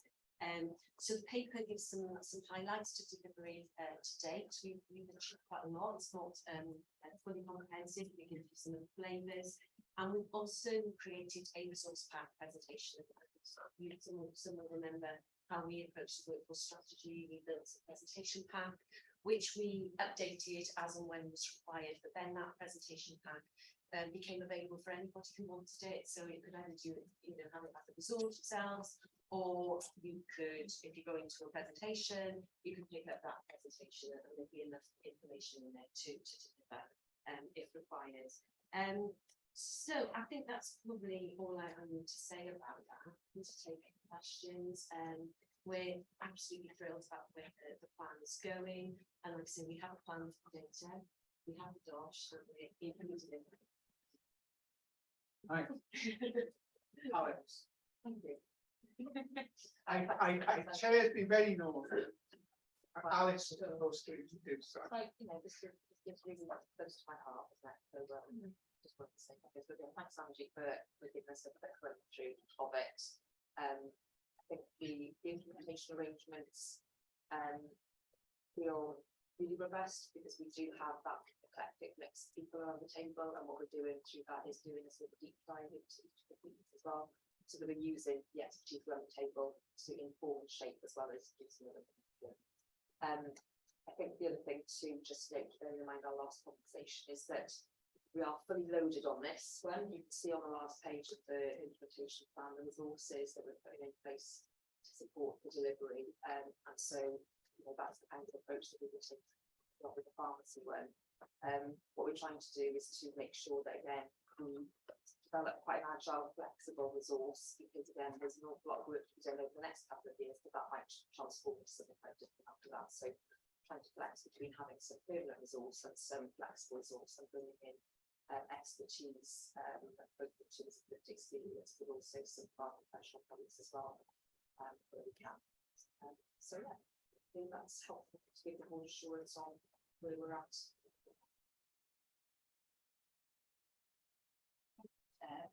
Thank you, Angie. It's a great plan. And it's fruition, and it's gosh, the Welsh coming, because that was a question, wasn't it? One point. Just a couple of questions, and they're all fairly random. So bear with me. So really good that we've got 800 staff at the foundation level. But I guess the question is, make sure we retain those. The links with social care, I think we've answered my question because it comes in on a different agenda item with the grant.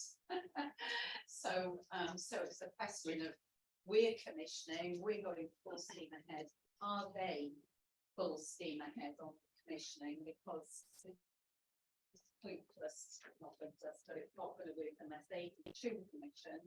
And I guess the last bit is about retention and attraction. We know that we've had difficulty in attracting people into this particular specialty, and attrition rates are high in lots of professions. So are we doing anything very special to, signal this is a great profession to be in? So in terms of the HEIW Foundation, that were things like pre-solution focused therapy, CBT, so it's skilling up various professionals to be able to use that in their practice. So we're still in that process, so we're hoping to get some good feedback for that. That was actually done, coming on to your second question, and the plan was developed and is being implemented in partnership with Social Care Wales. And this was one of the things that they actually did quite a lot of the lead actions on in terms of helping to get it off the ground. So in terms of the partnership arrangement, yes, then they are obviously on the implementation board. So the lead in HEIW works very closely with the social development. So that's it. It's just about getting money to them and next year. Which we could help with in a few minutes. And then the attraction, yes, we've got developing plans both in the attracting people into careers. So careers are one of our programs. One of the actions is actually to build that sort of what is that going to look like for our careers, attraction marketing, schools, etc. And then we've got Train Work Live as well. Train Work Live are due to go to the World Conference in July. Last week we supported the World Psychiatrist in their training program. It was their first national conference which was in Wales for the World Psychiatrist. And that whole engagement with those trainees was fantastic. We were about 50% in Wales, and with 50% we made sure that they had a conversation, and we were able to really try and influence. But joking aside, I did have a very long conversation with a couple of them who would be keen to consider their next training places in Wales. So it's that building relationships, particularly with colleges, that has really opened those conversations. So we've got the standards there, but that ability to talk to people and to build those relationships. Hopefully, I didn't even offer to pay for one guy's ferry for again.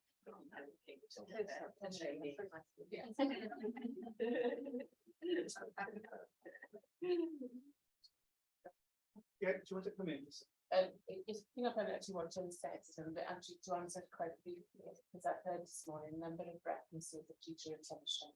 So it's just to actually make the board aware that we are creating a retention guide for the whole workforce and then the school as well. It's not here yet, but actually just to make you aware that is a big piece of work that we are currently working on, which will be available to the wider workforce, and it will actually be going into the sport arenas as well. So that will equip a number of the programs that we considered this morning as well.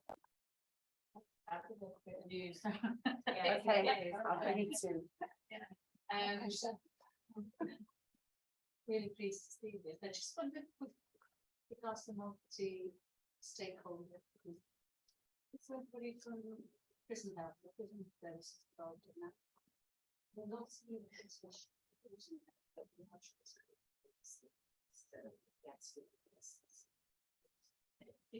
Yes, from the perspective of yes, I think it's got relationships with prison services, but it's just not so I would say that one.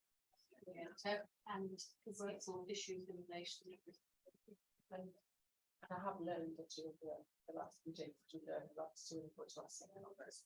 The health conservancy as many as them have actually taken on responsibility because it's that we actually bring those in. There are some of the challenges there. I'm going to probation. Yeah. The fact that we have, especially French. And it's really, really good, and it's quite heartening because we've got money, we've got momentum, and we've got ministerial interest.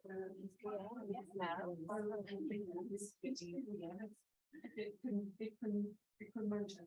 So in that because it's such a good strategy.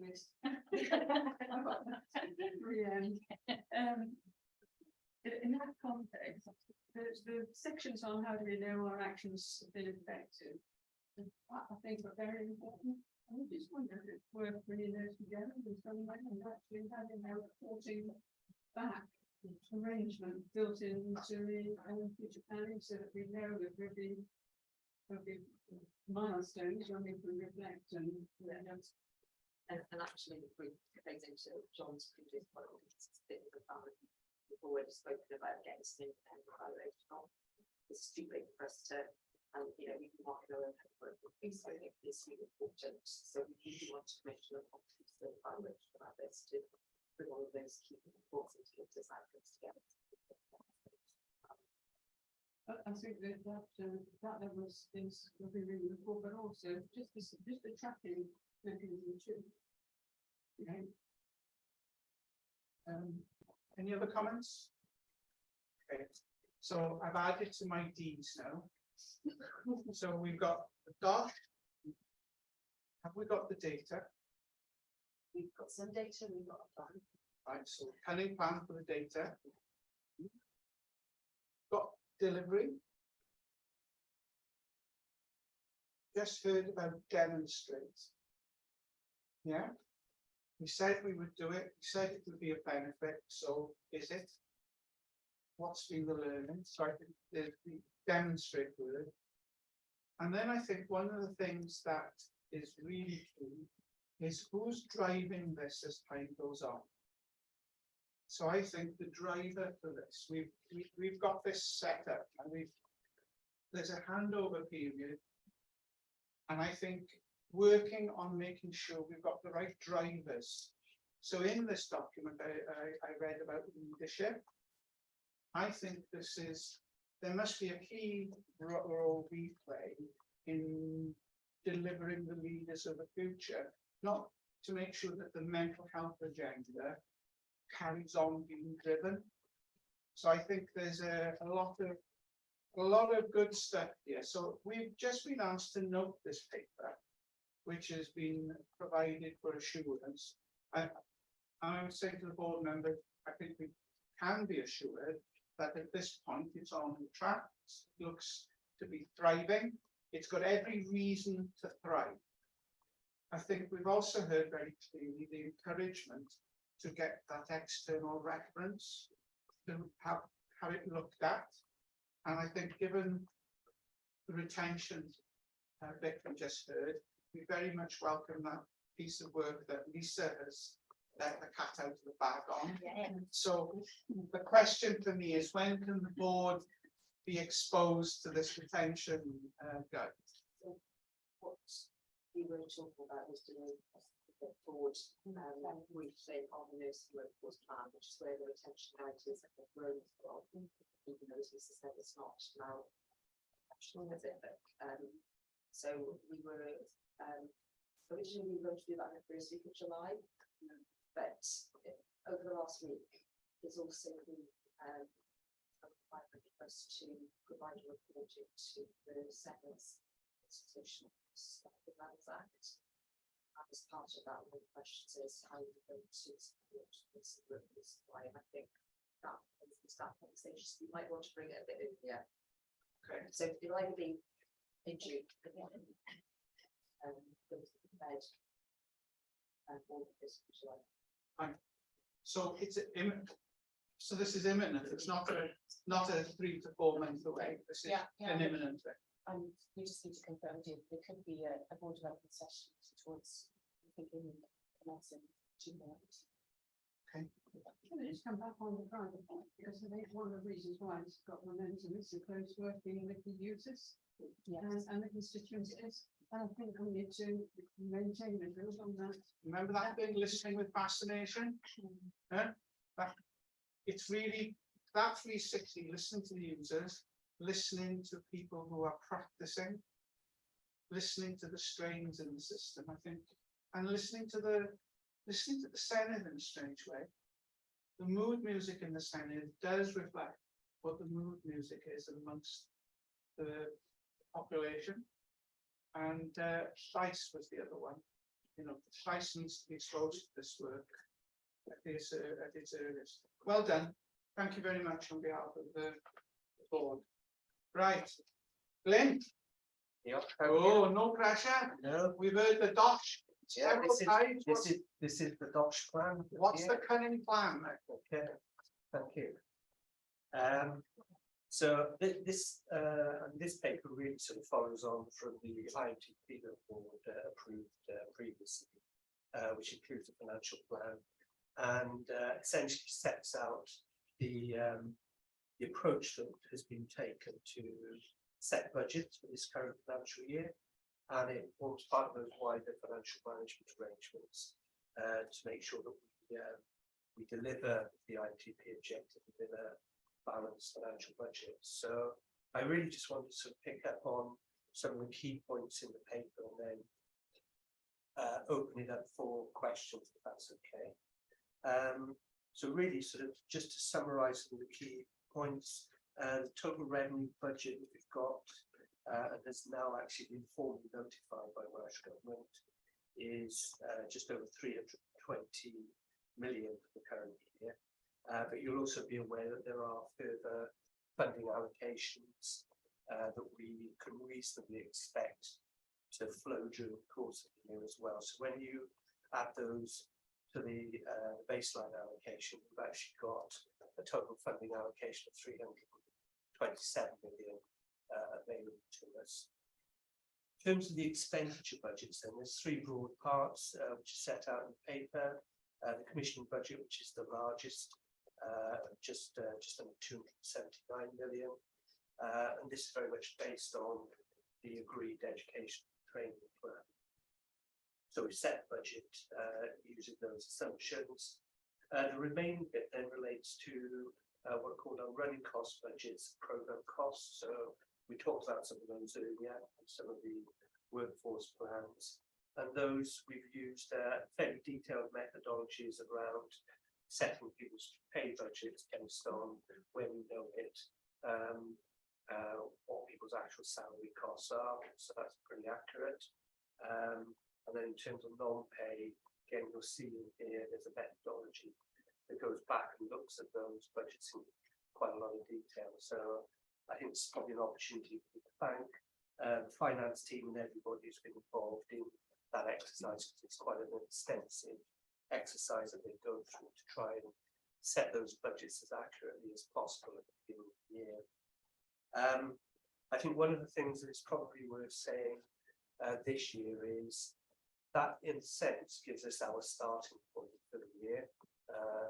Hopefully that's a robust starting point that allows people to get on and deliver the IMTP objectives within the right level of resources.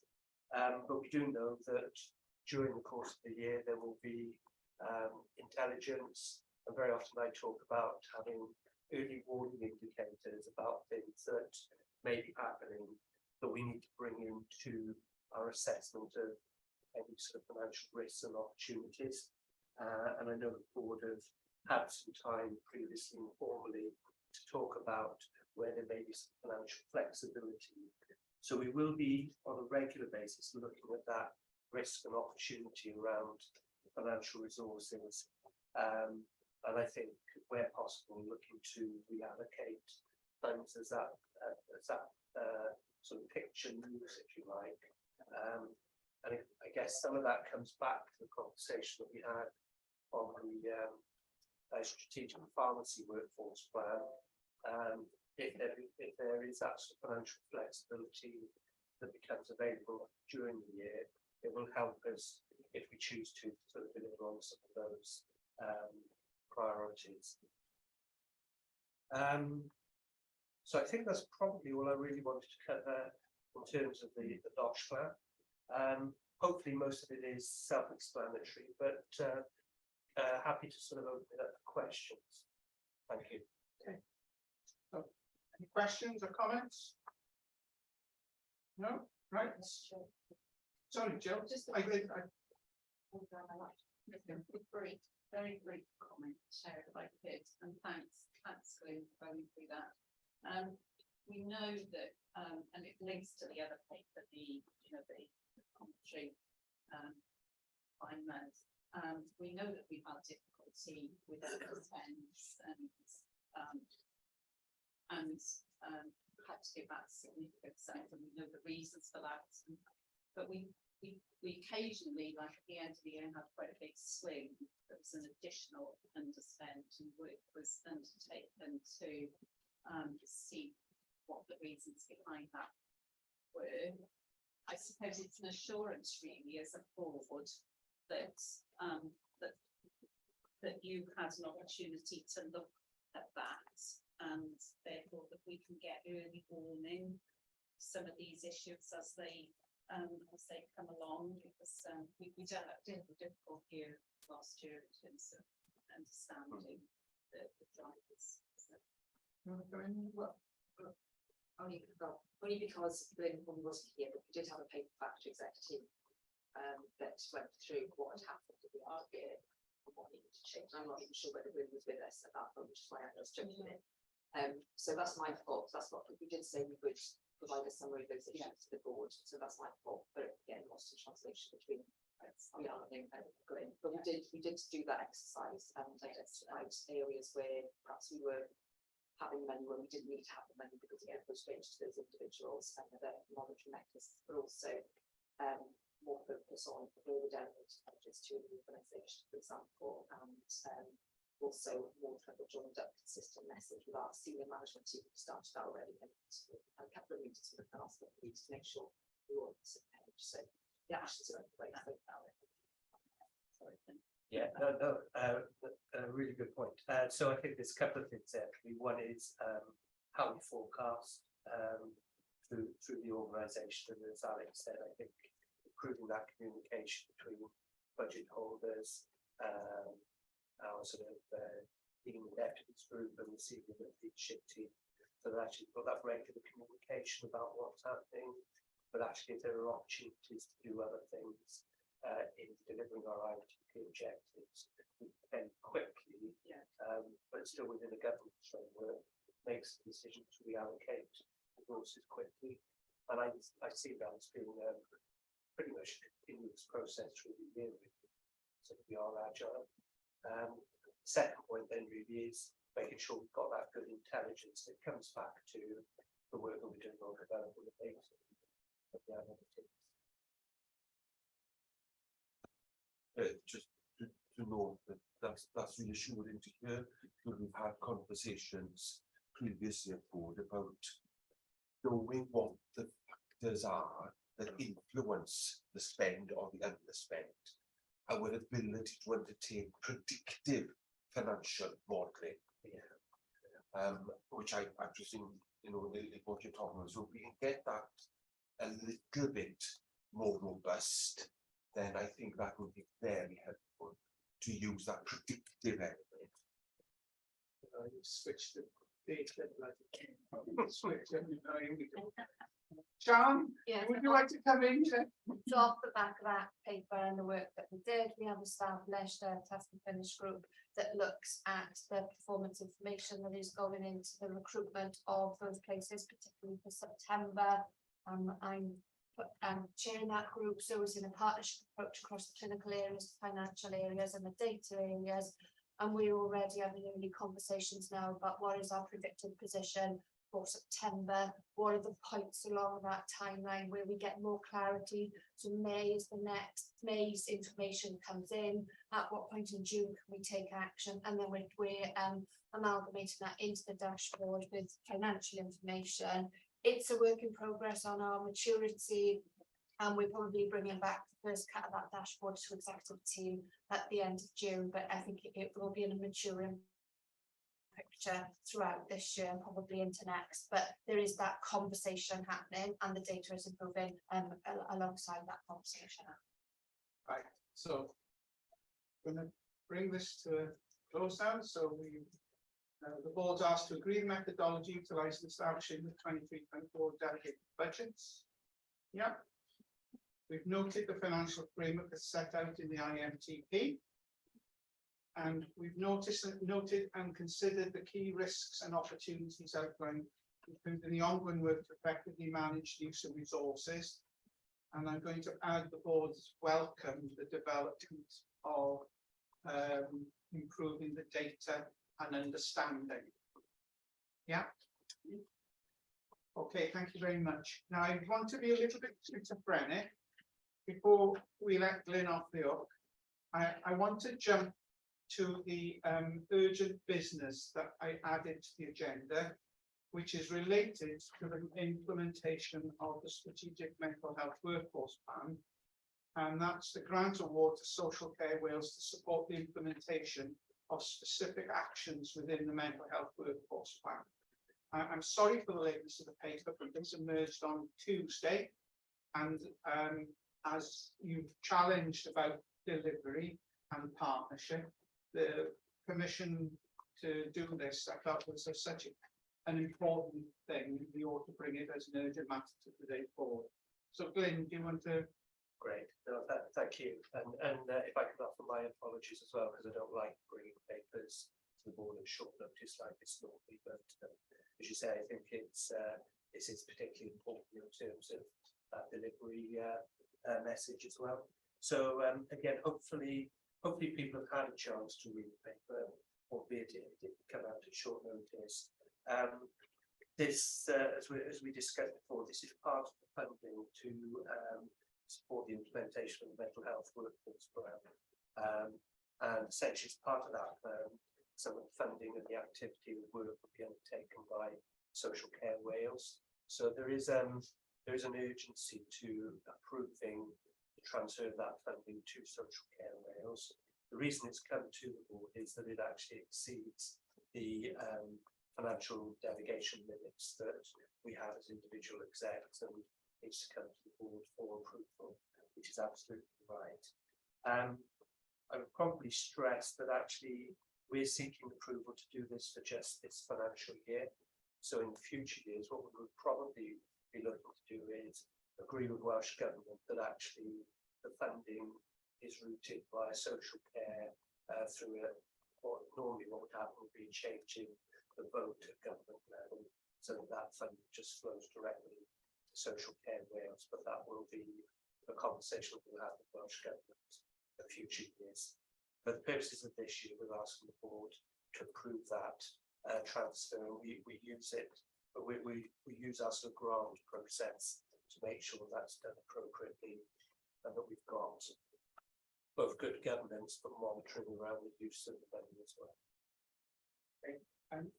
Does anybody want to ask any questions on this? I haven't seen the paper, the explanation, so I'm asking to approve the transfer of funding of £475,000 to Social Care Wales via the HEIW grant mechanism to contribute to the facilitation of actions detailed in the mental health workforce plan for the 2023-24 financial year. Yep. Yes. Thank you very much. Nawr te nôl at y agenda heddiw. Mwy na gairiau 3.5, David.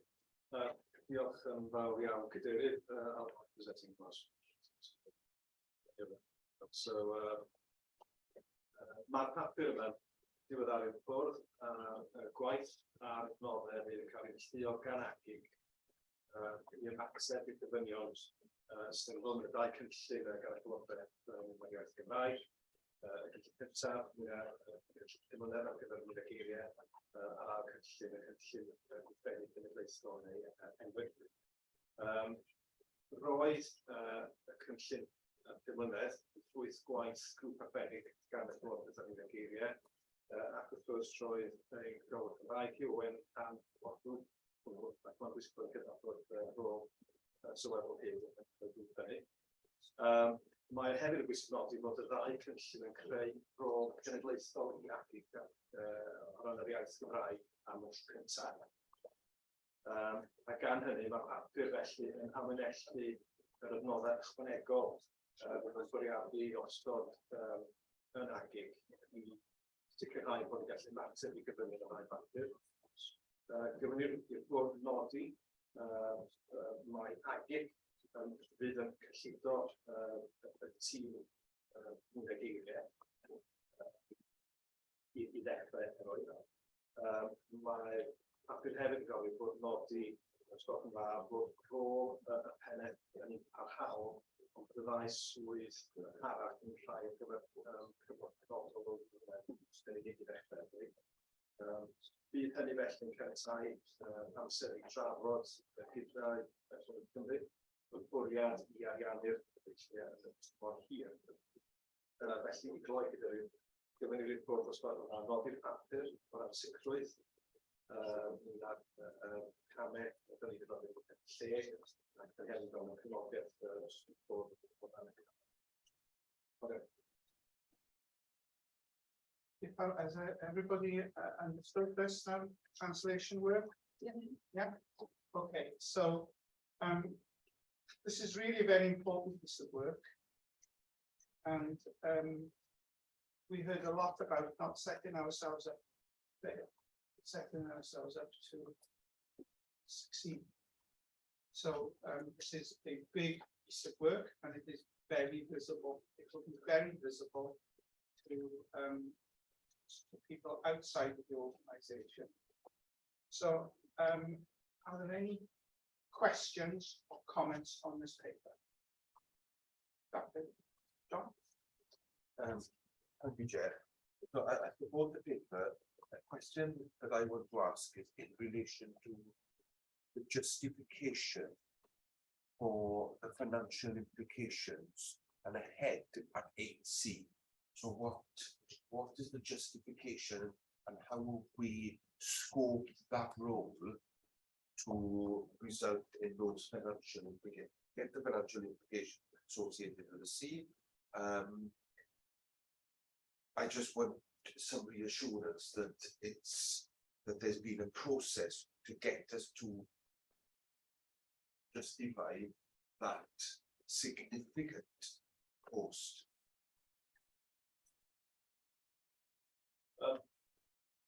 Thanks for responding. So thank you, John. So with regards to that post, take it back to the content of the Mitigator report, which was presented to the board back in September. There are a significant amount of roles within actions within that paper. I think strictly altogether, and we have a role to play in the vast majority of those roles. We lead, I can tell you the points I can't exactly, but there's certainly a role to play in more than half of those. So this role that will head up the implementation of Mitigator, which as it shares emphasising, has got a really high profile sleep. It's really important. August, and a number of those actions we brought forward by the end of the report. We need a figurehead there to head up this national role. For us to successfully implement the roles, we need to be able to work right across the NHS.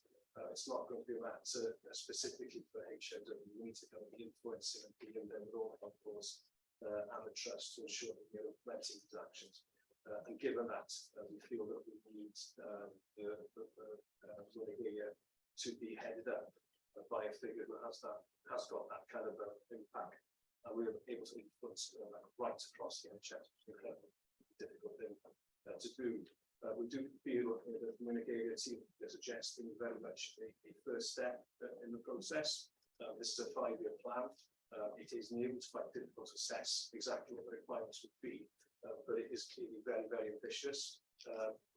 We'll know that Mitigator has been in place for over 10 years, and I think that the 5-year plan is a reflection of this frustration that we haven't really been able to implement all of the original intentions that there were within Mitigator. So I think that sets the background. With regards to the formal process of it being exactly we are going through that process now. It may well be a bit higher than lower, but we are going through that whole process and do that matching. Go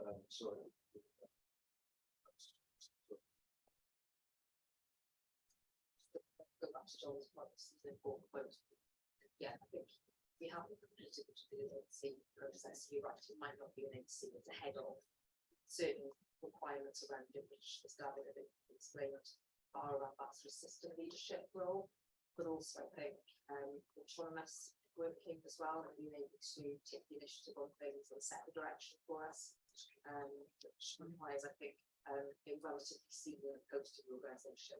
Until we go through the banding post, we won't certainly see. It gives a representation of resources that are going to probably require to invest in that. That's absolutely right. As long as we as a board are sure that there's a process of matching the role with the specification to justify that, I'm happy. What we don't, but we're looking at what this needs to be done, then we feel it should be this. So we, as long as we've got a process and we can justify if we were audited why we did that, that's absolutely right. Set this up to cover any chance of success. The leadership of this needs to be influencing inside and out and helping us I think, plot a path that previously, you know, this is a long history of trying to get this going. It's going to require a form of leadership that, you know, is quite exceptional, right? So it'll be interesting to see what the banding, what the process gets to. We have been really fortunate. We wouldn't have got here without the leadership we've already got, right? We've got this ask is not just for us. This ask is a very, I would say, visible and tangible delivery for government. And that Bwrdd AaGIC report, that working group that you represent on, the implications from that are huge for us. So it's going to be interesting. So, are there any other questions or comments? So I'm asking that we note and support the steps being taken to develop HEIW's capacity to respond to more than just words 5-year plan, and the actions as indicated associated in respect of the Welsh language by the National Workforce Implementation Plan. Okay. Thank you very much. Now, you've been very good, and so what I would like to suggest is that we have a 5-minute comfort break, 10-minute comfort break. I'm open to negotiation. As long as you promise me you'll come back and maintain the focus and direction that we've set ourselves. It's a huge agenda, so thank you very much. I'll see you here at 20 past. Okay? And who's outside?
Selection of possible stats.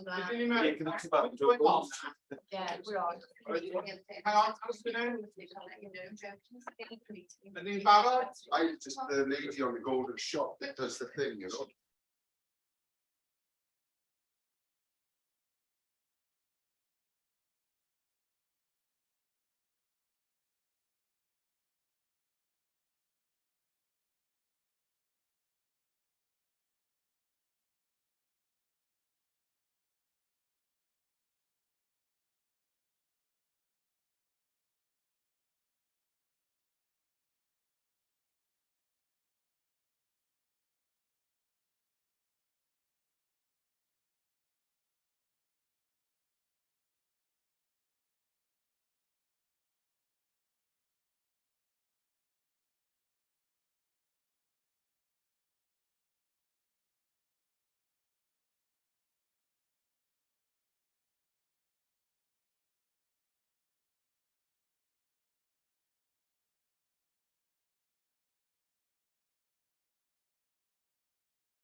Croeso nôl pawb, welcome back. We're now into part 4, which is the governance, performance and assurance part of our agenda.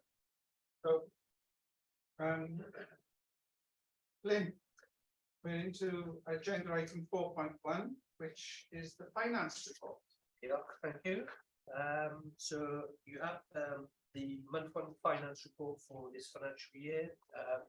As we are only 1 month into the year, you'll see that there are a great number of things that have happened of significance. In terms of the revenue budget, we're currently reporting small underspend after the first month of about £2,000, and this breakdown and analysis there.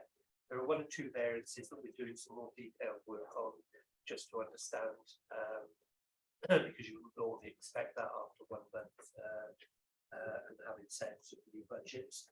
So we're looking at those. We're also, as I mentioned before, looking at potential areas of investment in delivering our IMTP objectives on the basis of that there may be financial flexibility during the course of the year as well. I've also set out in the report the position on capital expenditure. Again, we've got a fairly small allocation for capital, but I think it's important that we have a robust process around it to prioritise capital investments. And I think with our increasing agenda around developing digital data, the analytics side, actually we need to look at what our sort of capital investment requirements are like to be going forwards anyway. So building up a multi-year picture of that. The final area then I just wanted to sort of draw people's attention to was the public sector payment policy compliance. You'll be aware that we didn't meet the target last year. For the first month, we've got what I would describe as indicative figures that show that our performance for both NHS and non-NHS suppliers is above 96.3% for month. So we're reasonably confident that we will have met the target in the first month. And we'll also be bringing an improvement paper to the audit committee on to look at how we can improve compliance. This is a really important area we think about our responsibility as an anchor organisation in making sure that local suppliers and businesses get good cash flow from us. So when we're paying their invoices, that we pay them on time. So this is an important area that we need to focus on. Those were the key points that I just wanted to draw out, and again, I'm happy to open it up for any questions or comments beyond that. So, are there any comments or questions from members? Can I ask a question? Have we developed an understanding of the invoice payment issues? You know, we set up a, Pedro's giving it a good go on month's way. Have we looked back and understood how we got to not achieve the target? So that's a piece of work we're doing. So at the moment, I can't tell you exactly all of the issues that are caused. But we are doing that piece of work. Absolutely, yes. And the paper that we'll bring to the audit committee will set out the improvements, so the actions that we're going to take to improve our payment. But I think if you look at last year, it sort of dipped fairly early on in the year and then during last quarter. So I want to understand exactly what those issues are and how we can improve those. Any other questions? Okay, thank you. So we are asked to do several things. This, we're noting the underspent financial position reported for month 1. Note the further proposals are being developed, and we're looking forward to seeing them in support of HEIW's objectives should financial resources become available in line with board discussions. Note the summarised explanation of key variations by directorate, and note the capital allocation and spend to date. I also noted that Sean looked very excited about that opportunity to spend more money, and note the balanced sheet position. Happy? Yeah, thank you very much. Quarter 4 performance report. So I agreed I would present this because I thought that it's the week.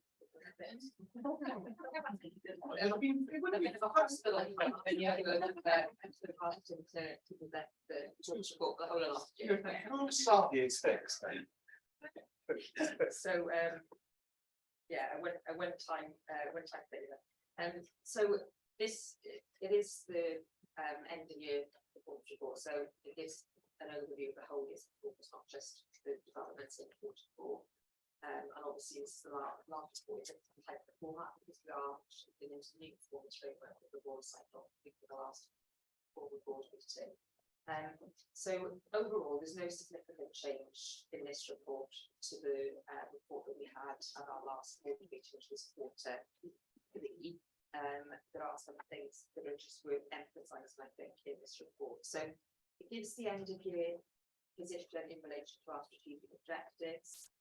And the WAG rating that's been applied for those strategic objectives. So we had quite a long discussion at executive team around this, in particular the amber versus red discussion. So during the year, some of our strategic objectives have been read, and they've been on track, have been delivering, and we've intervened, brought them back on track. When we were looking at the upper ones coming up to the end of the year, it felt like red was probably a bit punitive because actually a lot of the work in those individual objectives has been delivered, but maybe not completely. And we assessed those objectives to determine whether those were time critical and had affected other things during 22-23. And our assessment was that they haven't had a detrimental impact on overall performance by shifting some of that activity into the first quarter of this year.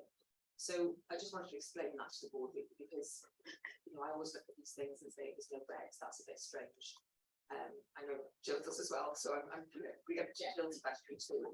But we did have that conversation for precisely that reason, really, to make sure that as a team we felt that this was a reflection of the performance during the year. So an example of that might be strategic review phase when implementation of the contracts. Most of them were, and the majority of them were implemented effectively, but the dispersed learning contracts weren't. So was it red then because we didn't deliver 2, but we delivered the rest, or was it? So that's one thing I wanted to just point out and emphasise. The other thing is that as the board members will be well aware, we have had some exceptional reports during the year on the commissioning issues that we've encountered. So they still appear, you know, and it's still a trend within this report that summarises progress during last year.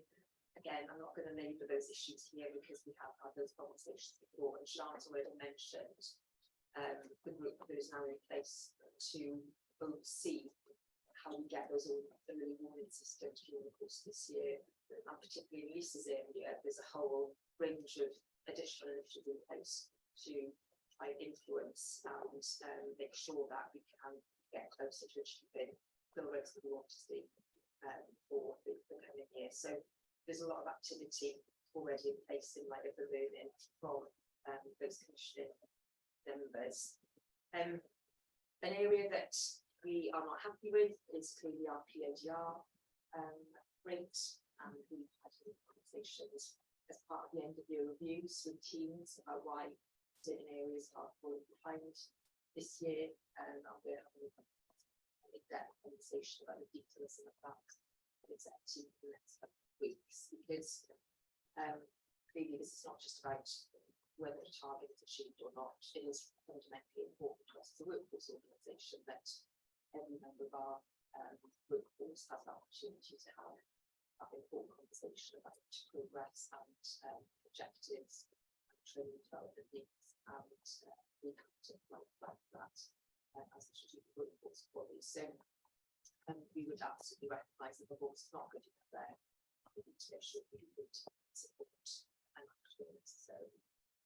There is a mention again at the end of the reviews, which I did mention earlier on, and that was useful in triangulating some of those objectives and work delivered where we perhaps had fallen a little bit short of the expectations at the start of the year, and to look at some of the things around that, and also to look at some of the additional work that we took on board during the year as well.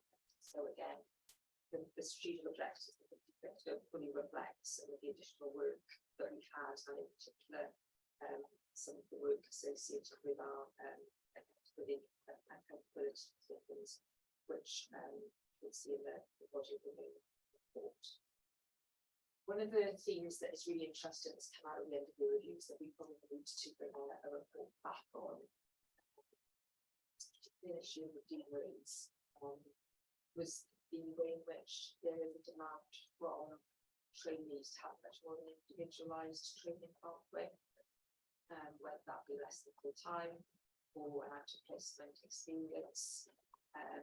And that seems to be an increasing trend that perhaps isn't manifesting itself yet at a high level. There's probably something that we would have a look at in a bit more detail as a board, and that does seem to reflect what we understand to be some of the differences in the younger generation, the Generation Z population, and what their aspirations are for the workplace as well. Some of which again, our strategic goal to be predicted by the global basket.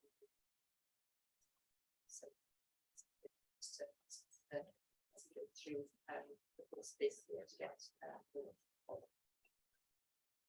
so I'm going to just, the report is there. I'm happy to take a question. Well, my colleagues are happy to take questions on the report. I've done my job now, but obviously happy to take questions and comments and answer.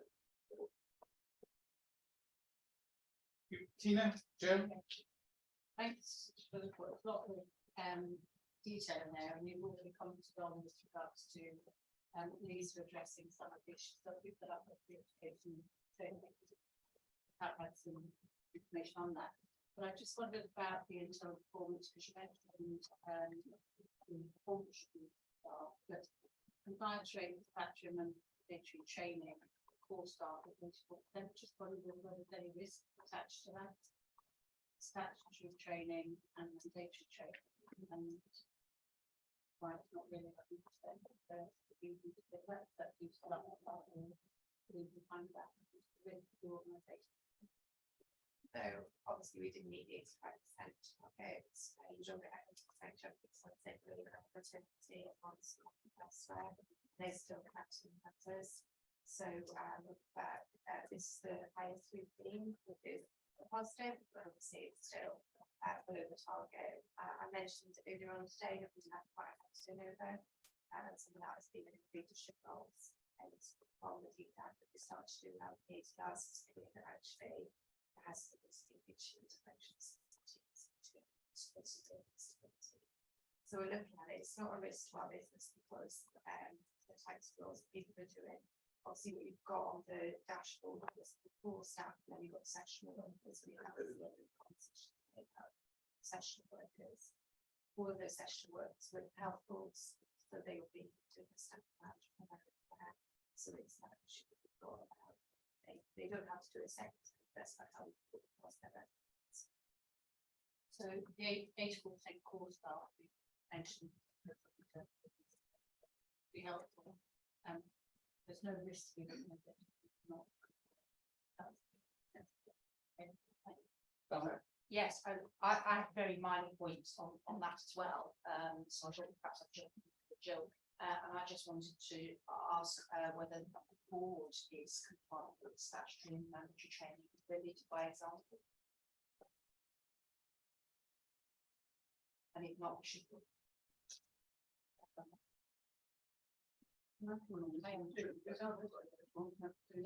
But Michael, we've made progress because I remember going back and complaining about this a couple of years ago when it was rock bottom, and so it's probably about double in proportion. So it may not be where we need to be, but I think we're getting this far. I'm going to be out there. Yeah. The other point on that is that we started with 330 staff, we now have 602. So we have increased our compliance, so it's why the number is. But I'm right, it was low, wasn't it? It was low, yeah. I'm going to be half empty. I'm not usually half empty, but I am. This is really important leadership statement. If we're an education and training body, you would expect us to be exceptional. And I don't think it's about the target. I think it's about an aspiration to try and get the leadership in this wound up about it enough so that we encourage everyone to do it. And I take your point forward. Now, I think it might be interesting to see if that's part of your induction program. I've had links to awful lots of training stuff, which I guess I haven't done yet, but or whether there's any sessions that are run. But it's a point we're going to be facing every time a new member joins the board, and also the existing independent and the independent members should be supported in this. I'm not sure how board is that to in our direction to the multi-public board So the executives would be captured the figures, so the items would not be captured.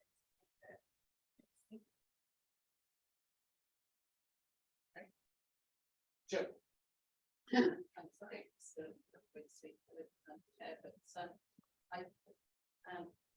I'm starting to get nervous now because the chief exec's answering my questions before I'm asked them.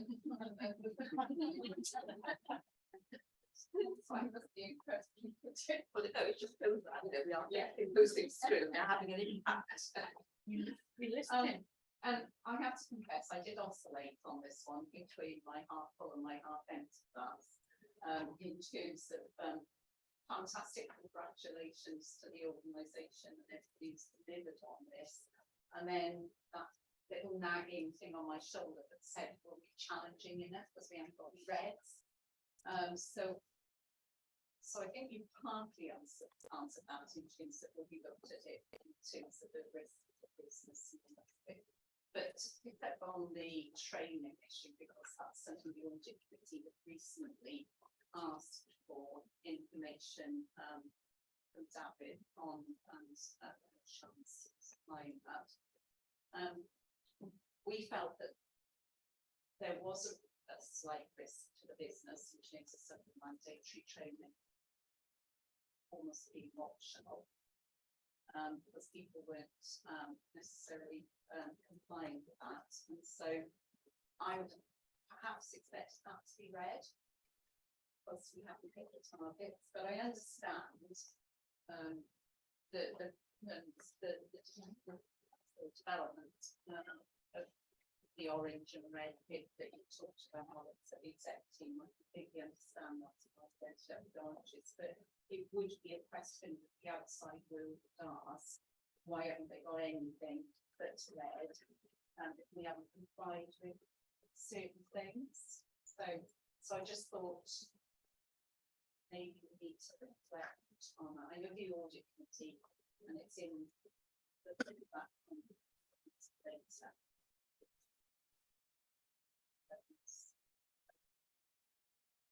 So Joe, what you're saying is we're not a lot of oranges, but nothing appears pear-shaped. No, and I think Alex has explained that very adequately. There is one thing I did observe: the importance of Q1. If you look at the trends, if it ain't on track on Q1, because of the nature of our stuff, it's very difficult. Yeah. To budget, not budget, but not England, but to change the direction of the issue.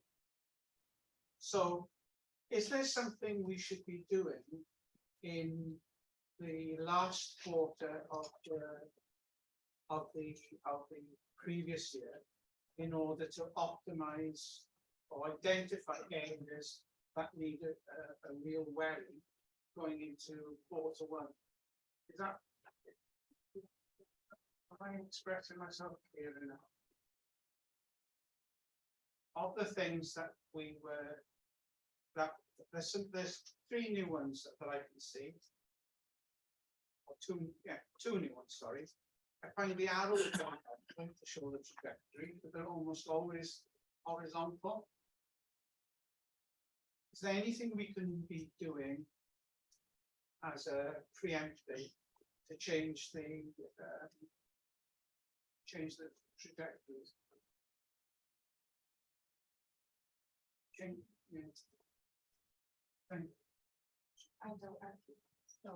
I look at the objectives. So if you start off in Q1 with an amber, you look at the strategic objectives. Yes. Yeah, I'm looking at the strategic objectives. If there's something that's an amber in Q1, does it continue to be amber or does it shift to green later on? No. We have this, yeah. And that's that. It was just a query for me whether or not we can do anything more preemptively to change it the following year. And I'm sure you're doing it, but I just wondered. A lot of these change in the nature anyway. The content in the IMTP is different, so they're not the same things being delivered. Right. They go on to, if it's the same sort of objective with new milestones, it's going to new work, or it might be a new objective altogether. So it's not. I think the only thing I can think of that would be similar to that might be the other targets, which we haven't got a reference from. So that's something to look at. So yeah, absolutely, details should be read and discussion should be read. Yeah, what they bring. So that's a problem that we didn't pick up so long to do it. But that might be a cyclical thing where we don't get onto the bit at the start of the year, kind of lose the opportunity and the capacity to do it by the end of the year. So that would be good. And probably it is linked with a little bit. PADRs is linked with the planning cycle. on the ITP being set, there were these objectives being linked to the ITP, and that kind of pathway, then that might be an issue where that starts to change. But I guess it's Yeah, I think that is a really good point. Part of our deep dive already, we're looking at whether we would have the ability to use CSR to set standard dates.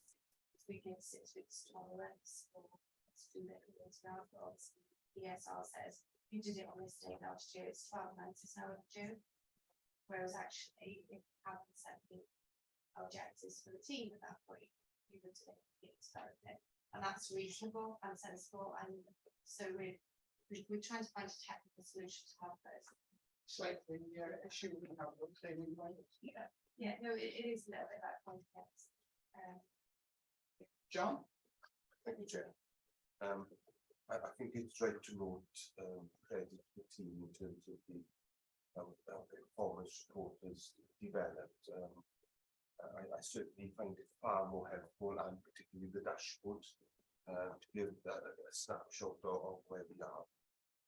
I guess a point of reflection for me was, as we currently don't have a performance committee, we need, as a board, to make sure that we've got assurance around performance across all aspects of the organisation. Currently, the dashboard and performance report relates rightly to the IMT. And again, I guess I'm going to reiterate some of the points that I made earlier with regards to our other strategies. How do we then, as a board, or should it be part of our performance reporting, in terms of the objectives and the actions from some of the other strategies, where does that go, and how are we going to get the assurance via this report that we are on track and that we are delivering? I'm not sure what that should look like. I'll leave that for the execs, but at the moment, there's only an aspect of our strategic delivery within the performance report. And that's a reflection. The other point I want to pick up on is on education and training.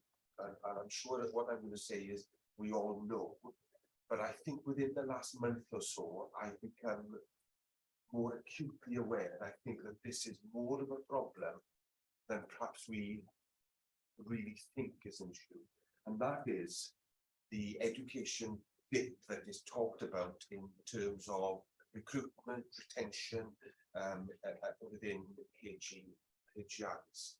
I can give evidence across a range of professions that actually we're facing now a situation where we've got difficulty in recruitment, we've got difficulties in retention for a whole host of reasons. We've got students dropping out because of financial reasons, academic reasons, wanting to defer. So when you look at what we do, we may well be commissioning 280, for example. The end result that gets into the health board, think of one example particularly, was only 180. And I'm feeling that dip that is talked about in this paper is actually a lot worse. Now, so for me, there are implications there on our commissioning, because we getting less in. Those that come in, many of them are not going out. If that makes sense. They may still be in the system, but they're not coming in when they need to be. So I wonder what that means in terms of our performance around commissioning. Yes, we did get a report, Lisa, in all fairness to you, to the Education Quality Committee, and that gave us an indication of what's been done. I think it would be helpful.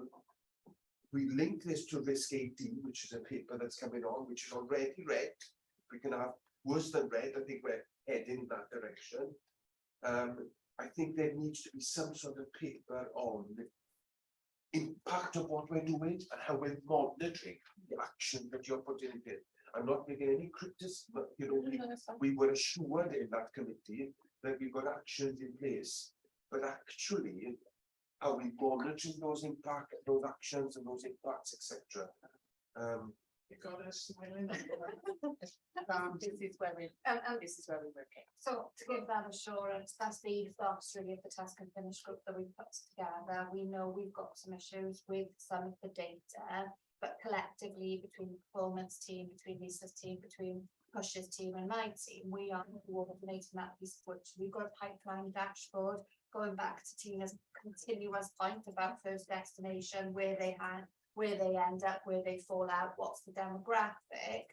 We are working through a really detailed program of work to go back to the numbers that were in the training and education plan to say, you know, we commissioned 10, we actually filled 8, of those 6 then hit the service. So you will be able to see that by specialty, by health board, by institution, by individual, by financial look. It's a huge piece of work. So in the first instance, given the risk in the commissioner numbers that generated the finance under spend, we're concentrating on nursing and health professionals, but in the background we've having that conversation with pharmacy, we're having it with dental. So there's parallel pieces of work happening, and that it's back to some of what Margaret was talking on about, but the work having now a data analyst for pharmacy in our central team working together to prepare some of that, and we are getting into the so what.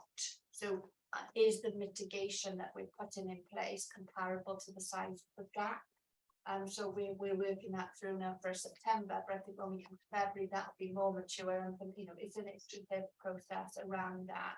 Sorry, one last thing, the other piece of work that we're working in parallel with Glyn's team on is the refresh of the performance dashboard. Is starting to ask the question, and so what on a measure. So the strategies that you've been references, whether that's CPD or quality or digital, we're linking some of the quality measure, and that is a difficult thing to do, but are trying to ask, so you've got this activity, what is the impact of that? And so I'm picking out some of the themes from our core strategy. So in listening to your question today, I don't think it's totally quite there yet on linking every single strategy, but we're certainly working towards some of those gaps. So that's helpful, Chair. It is. I'm getting more and more nervous that risk that we've got as a risk is a deteriorating risk, and that we've got problems. Just bring Alex in and say more. I think it's a really important point, isn't it? And it kind of goes back to our kind of earlier conversations on what is our role in relation to those things. We can't control it all, but we have to be demonstrating we've thinned over every stone in trying to help partners deliver on that, and that's the space that we're in.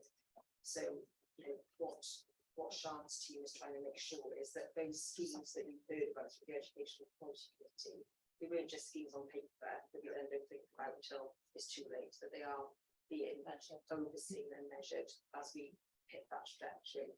I do think this is sufficiently important though, that we should bring another exception report back to the July report to give assurance on that process and what is funded, because in a bit like we brought to the July report where we went to time in a bit more detail, because as you say, John, it's such a big risk. I think it doesn't feature as a bit of an exception report probably on the agenda. Tina, and then you. Thanks.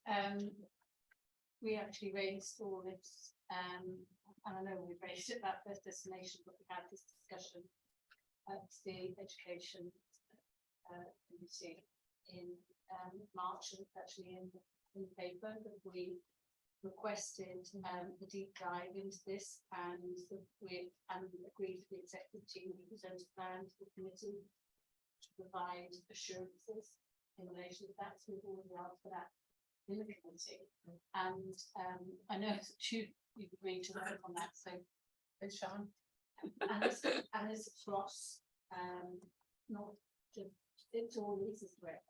We haven't looked at yet is in relation to medical, which would be helpful given the paper that we have today and the pharmacy. And I can't for that outside of the committee. We've already asked that. We've asked for the executive to look at plan for our report. It's actually for me as well as the benchmarking across the UK and maybe even international. The one thing that That's all. Right, I've got a. Anniversary, the whole lot of it is all in there. Great.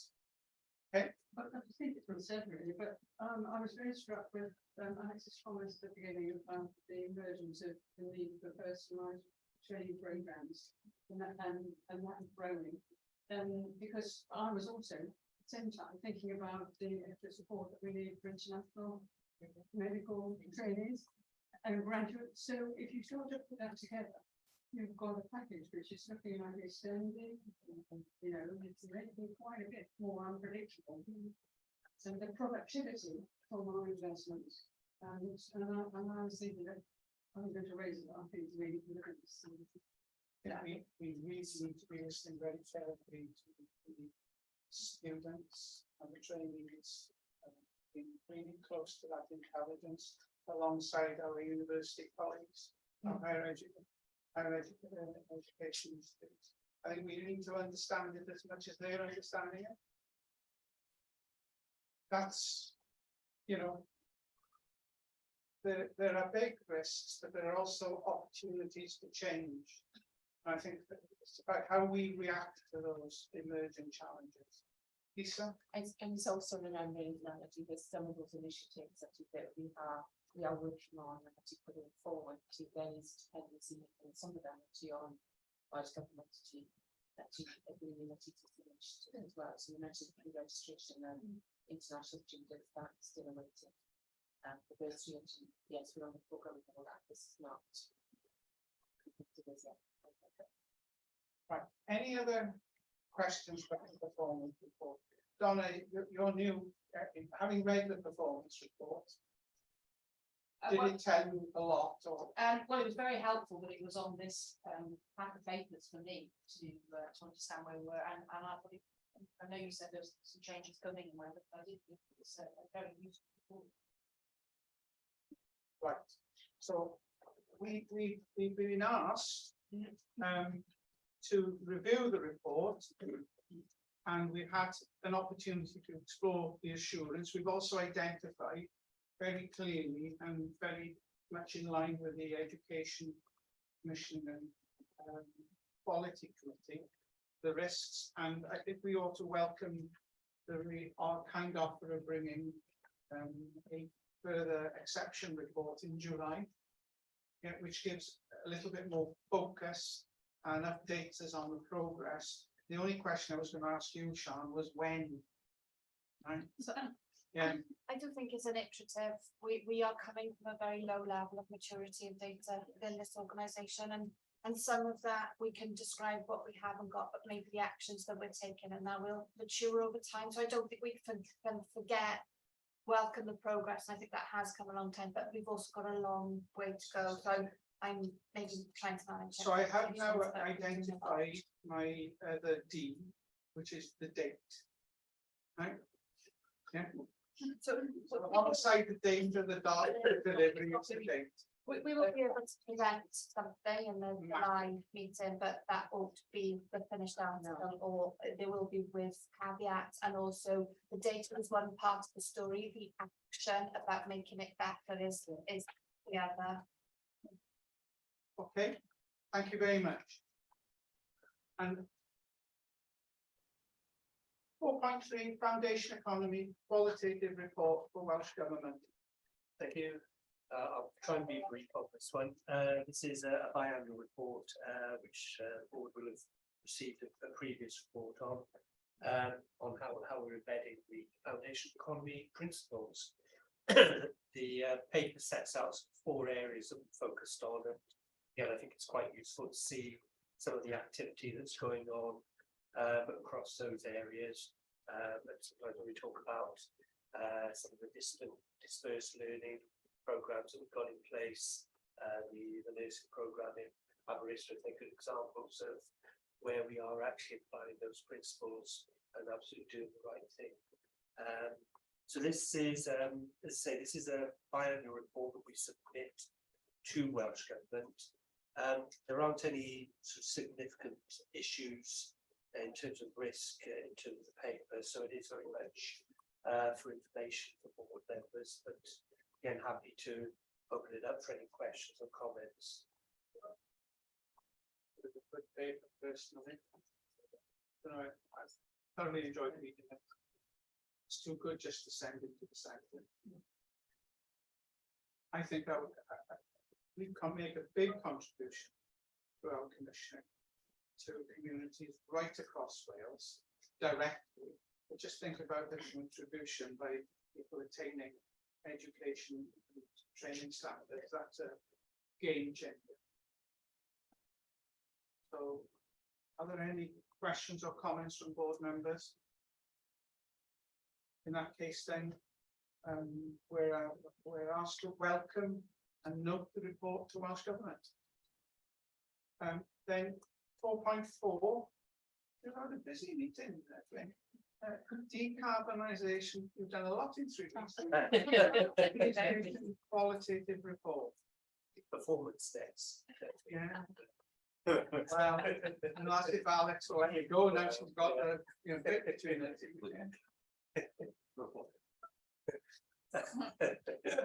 Shall I move on quickly? Yeah. Okay. Again, this paper that you've got is a paper that we also share with Welsh Government. It outlines progress on a range of activities that allow us to the decarbonisation agenda. It's a challenging target. This one is a challenging target for I think probably all sort of public sector organisations, and you'll see that in terms of our sort of rating, that is rated amber on the basis that we're going to reduce emissions by 16% by 2025. But again, I thought it was quite helpful. The report sort of sets out a number of areas where we are, I think, contributing positively, and some of this is not just only actions that we take directly as an organisation, but also where we're trying to act as a system leader on things like climate change and people thinking more climate smart. So again, some of the work that you see is around raising awareness across the health and social care systems, but also providing some of that training at scale. So again, I wasn't going to go into lots of detail, but again, there's quite useful examples here, again, related to some of the training provision that we provide, which again contributes to that sustainability agenda. So I'll pause there and again open it up to questions and comments. Questions or comments? Yes. Does this underplay the leadership in this agenda that we've got the potential to generate? So you won't know this, but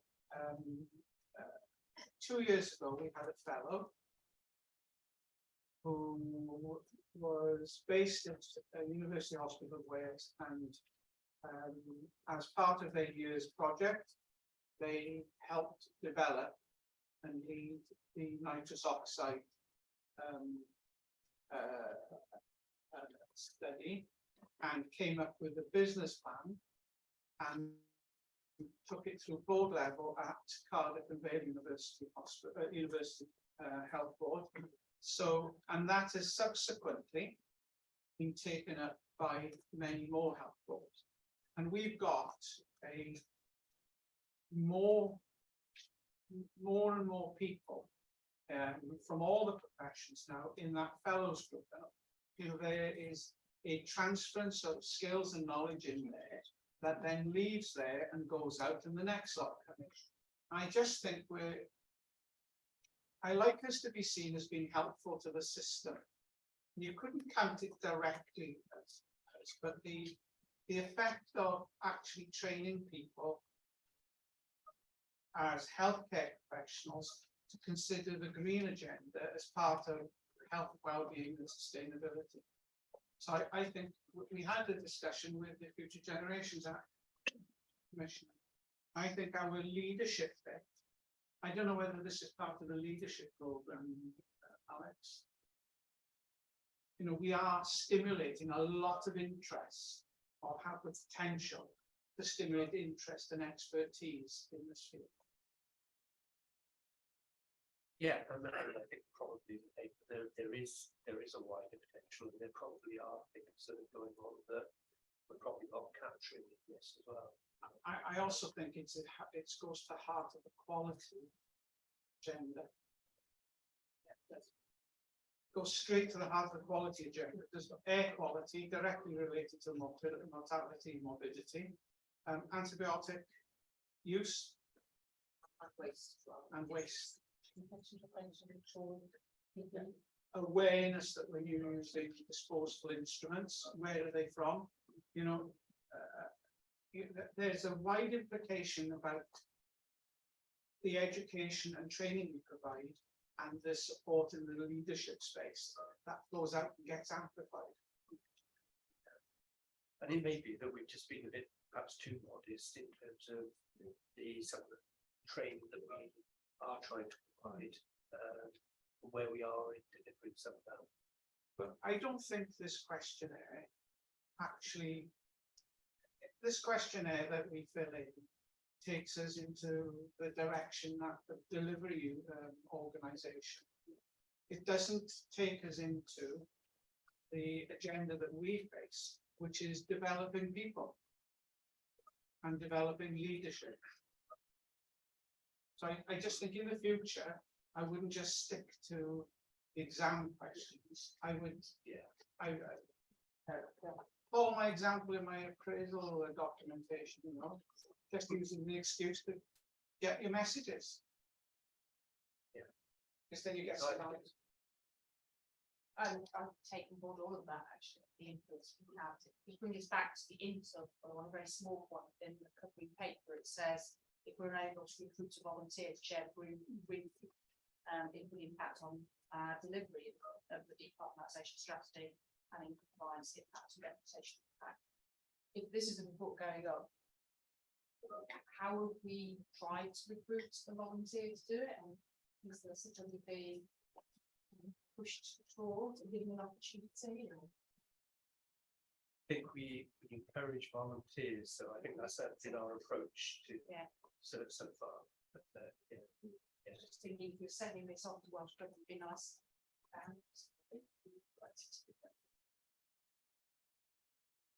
Okay, so we're asked to, what are we asked to do? We're asked to note the report for submission to Welsh Government. I think Donna's made a good point. Okay, thank you. Now we're going on to 4.5. We see key issue report from committees. Education Commission Quality Committee first. Tina. Okay, to say that we've had a very heavy verbal update of this committee, this meeting held on the 22nd of the last board meeting. Recorded in a minute. We've now got a paper which actually identifies everything. I was going to say about the deep dive undertaken to look at the nutrition rates, because that's already about just been put that in the paper, and also the medical on the directorate which I thought last time we were expecting the GMC evaluation or those in enhanced monitoring coming back to information. I noticed that there had been a report on the last update of Morrison, which they had a visit in April, so we're expecting the update of all happening just the first that happened for the time and any questions. Any questions for Tina? No. So we've been asked to note the content of the report from the chair of the Education Commission. Yeah, thank you. Audit and Assurance Committee held on the 6th of April. Jill. There are two committees, so I'll be as brief as I can. Oh yes. Yeah. Just a few key points on internal audit. We're expecting the last two pieces of work to conclude the IT software systems development, the SLA arrangements. There's a possibility that despite their annual opinion that's reasonable. On the IT software, in some detail. In their annual reports, they highlighted the turnaround time that Tina has referred to my management as a red issue, and that's the second year that we've had that identified, so that we're expecting some assurance and an action plan to come back to the next. Good. So we did get reasonable assurance, which is, I think, probably a good result. Audit Wales brought an outline plan to the first committee and then a detailed plan to the next committee. We did look at fees, obviously, which I referred to before, the increasing fees results of 315.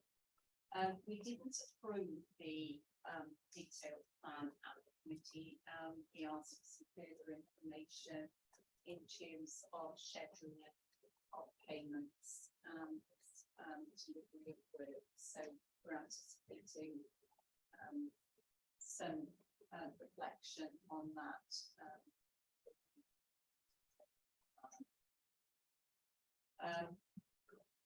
We also reminded everybody at the committee that we wanted a risk assessment on council product, and that's expected back to the next committee, which is a number of days, to make sure we've got an appropriate plan. And then the rest of the third of the fifth committee was the annual approval session. I think we noted the draft accounts, approved the remuneration and staff pay report, approved the audit inquiries to those charged with governance and management, the HEIW report and opinion, see the audit committee annual report and Cyfarfod annual report. So just in terms of governance of the board, ticked off the annuals. So that was all I wanted to say today. In a busy period, the audit committee. Yeah.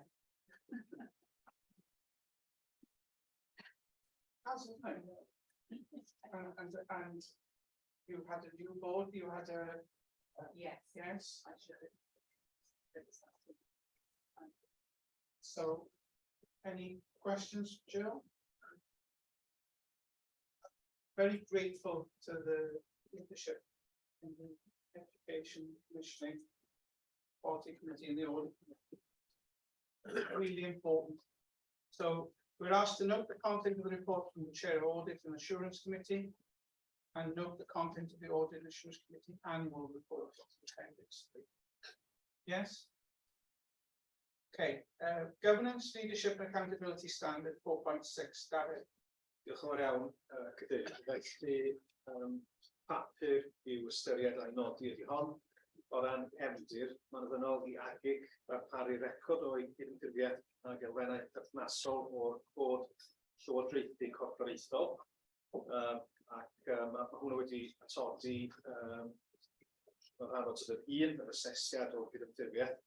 Mae'n braf gallu adrodd nad oes unrhyw gwiriadau o'r cod i'w adrodd eleni. Felly, Cadeirydd, gofyn i bwrdd ystyried a nodi'r adroddiad ysgolfa.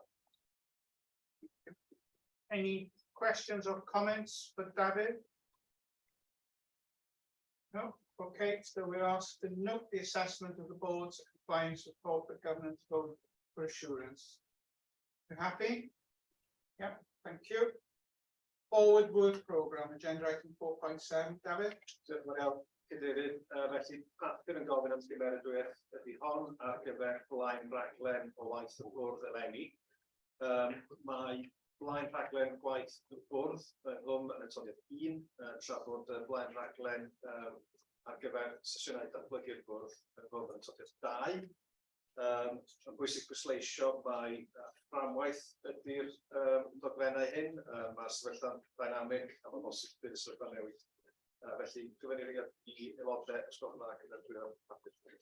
Well, just to note, David, we've already heard today things that have been added in, that has been as a result of our conversation.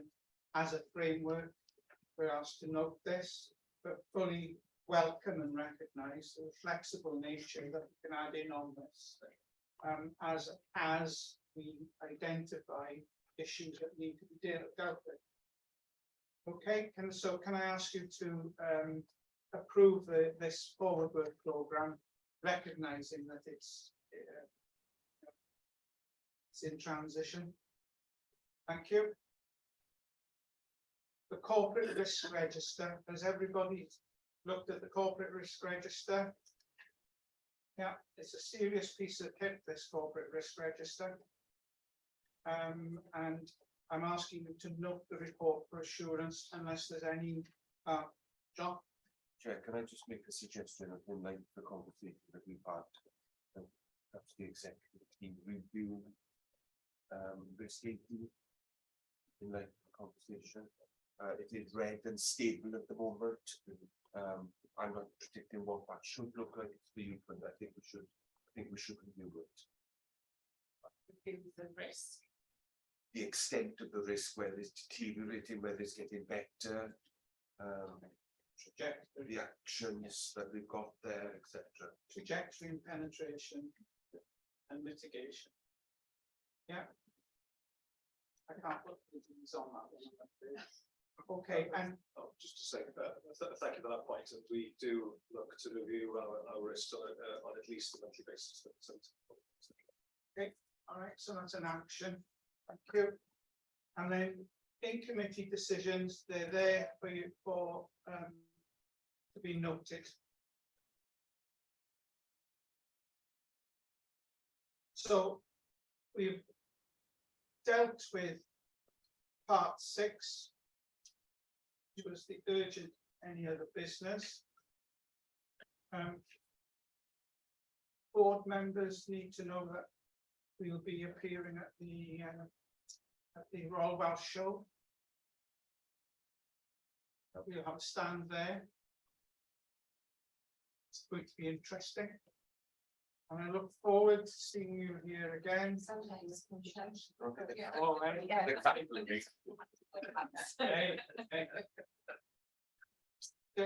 Just for you to know, I have a very bad track record of having to deliver babies at the Royal Welsh Show. I never take my wife because 3 times I've taken her, I've ended up going into the ladies' toilets to deliver a baby. So it's not I know. The ladies' toilets are awful there. Yes, they are. Yeah. Okay, so we've got our AGM and board meeting and final accounts on Thursday, the 27th of July, here in conference room in TDC. And thank you very much, everybody. It's been fun.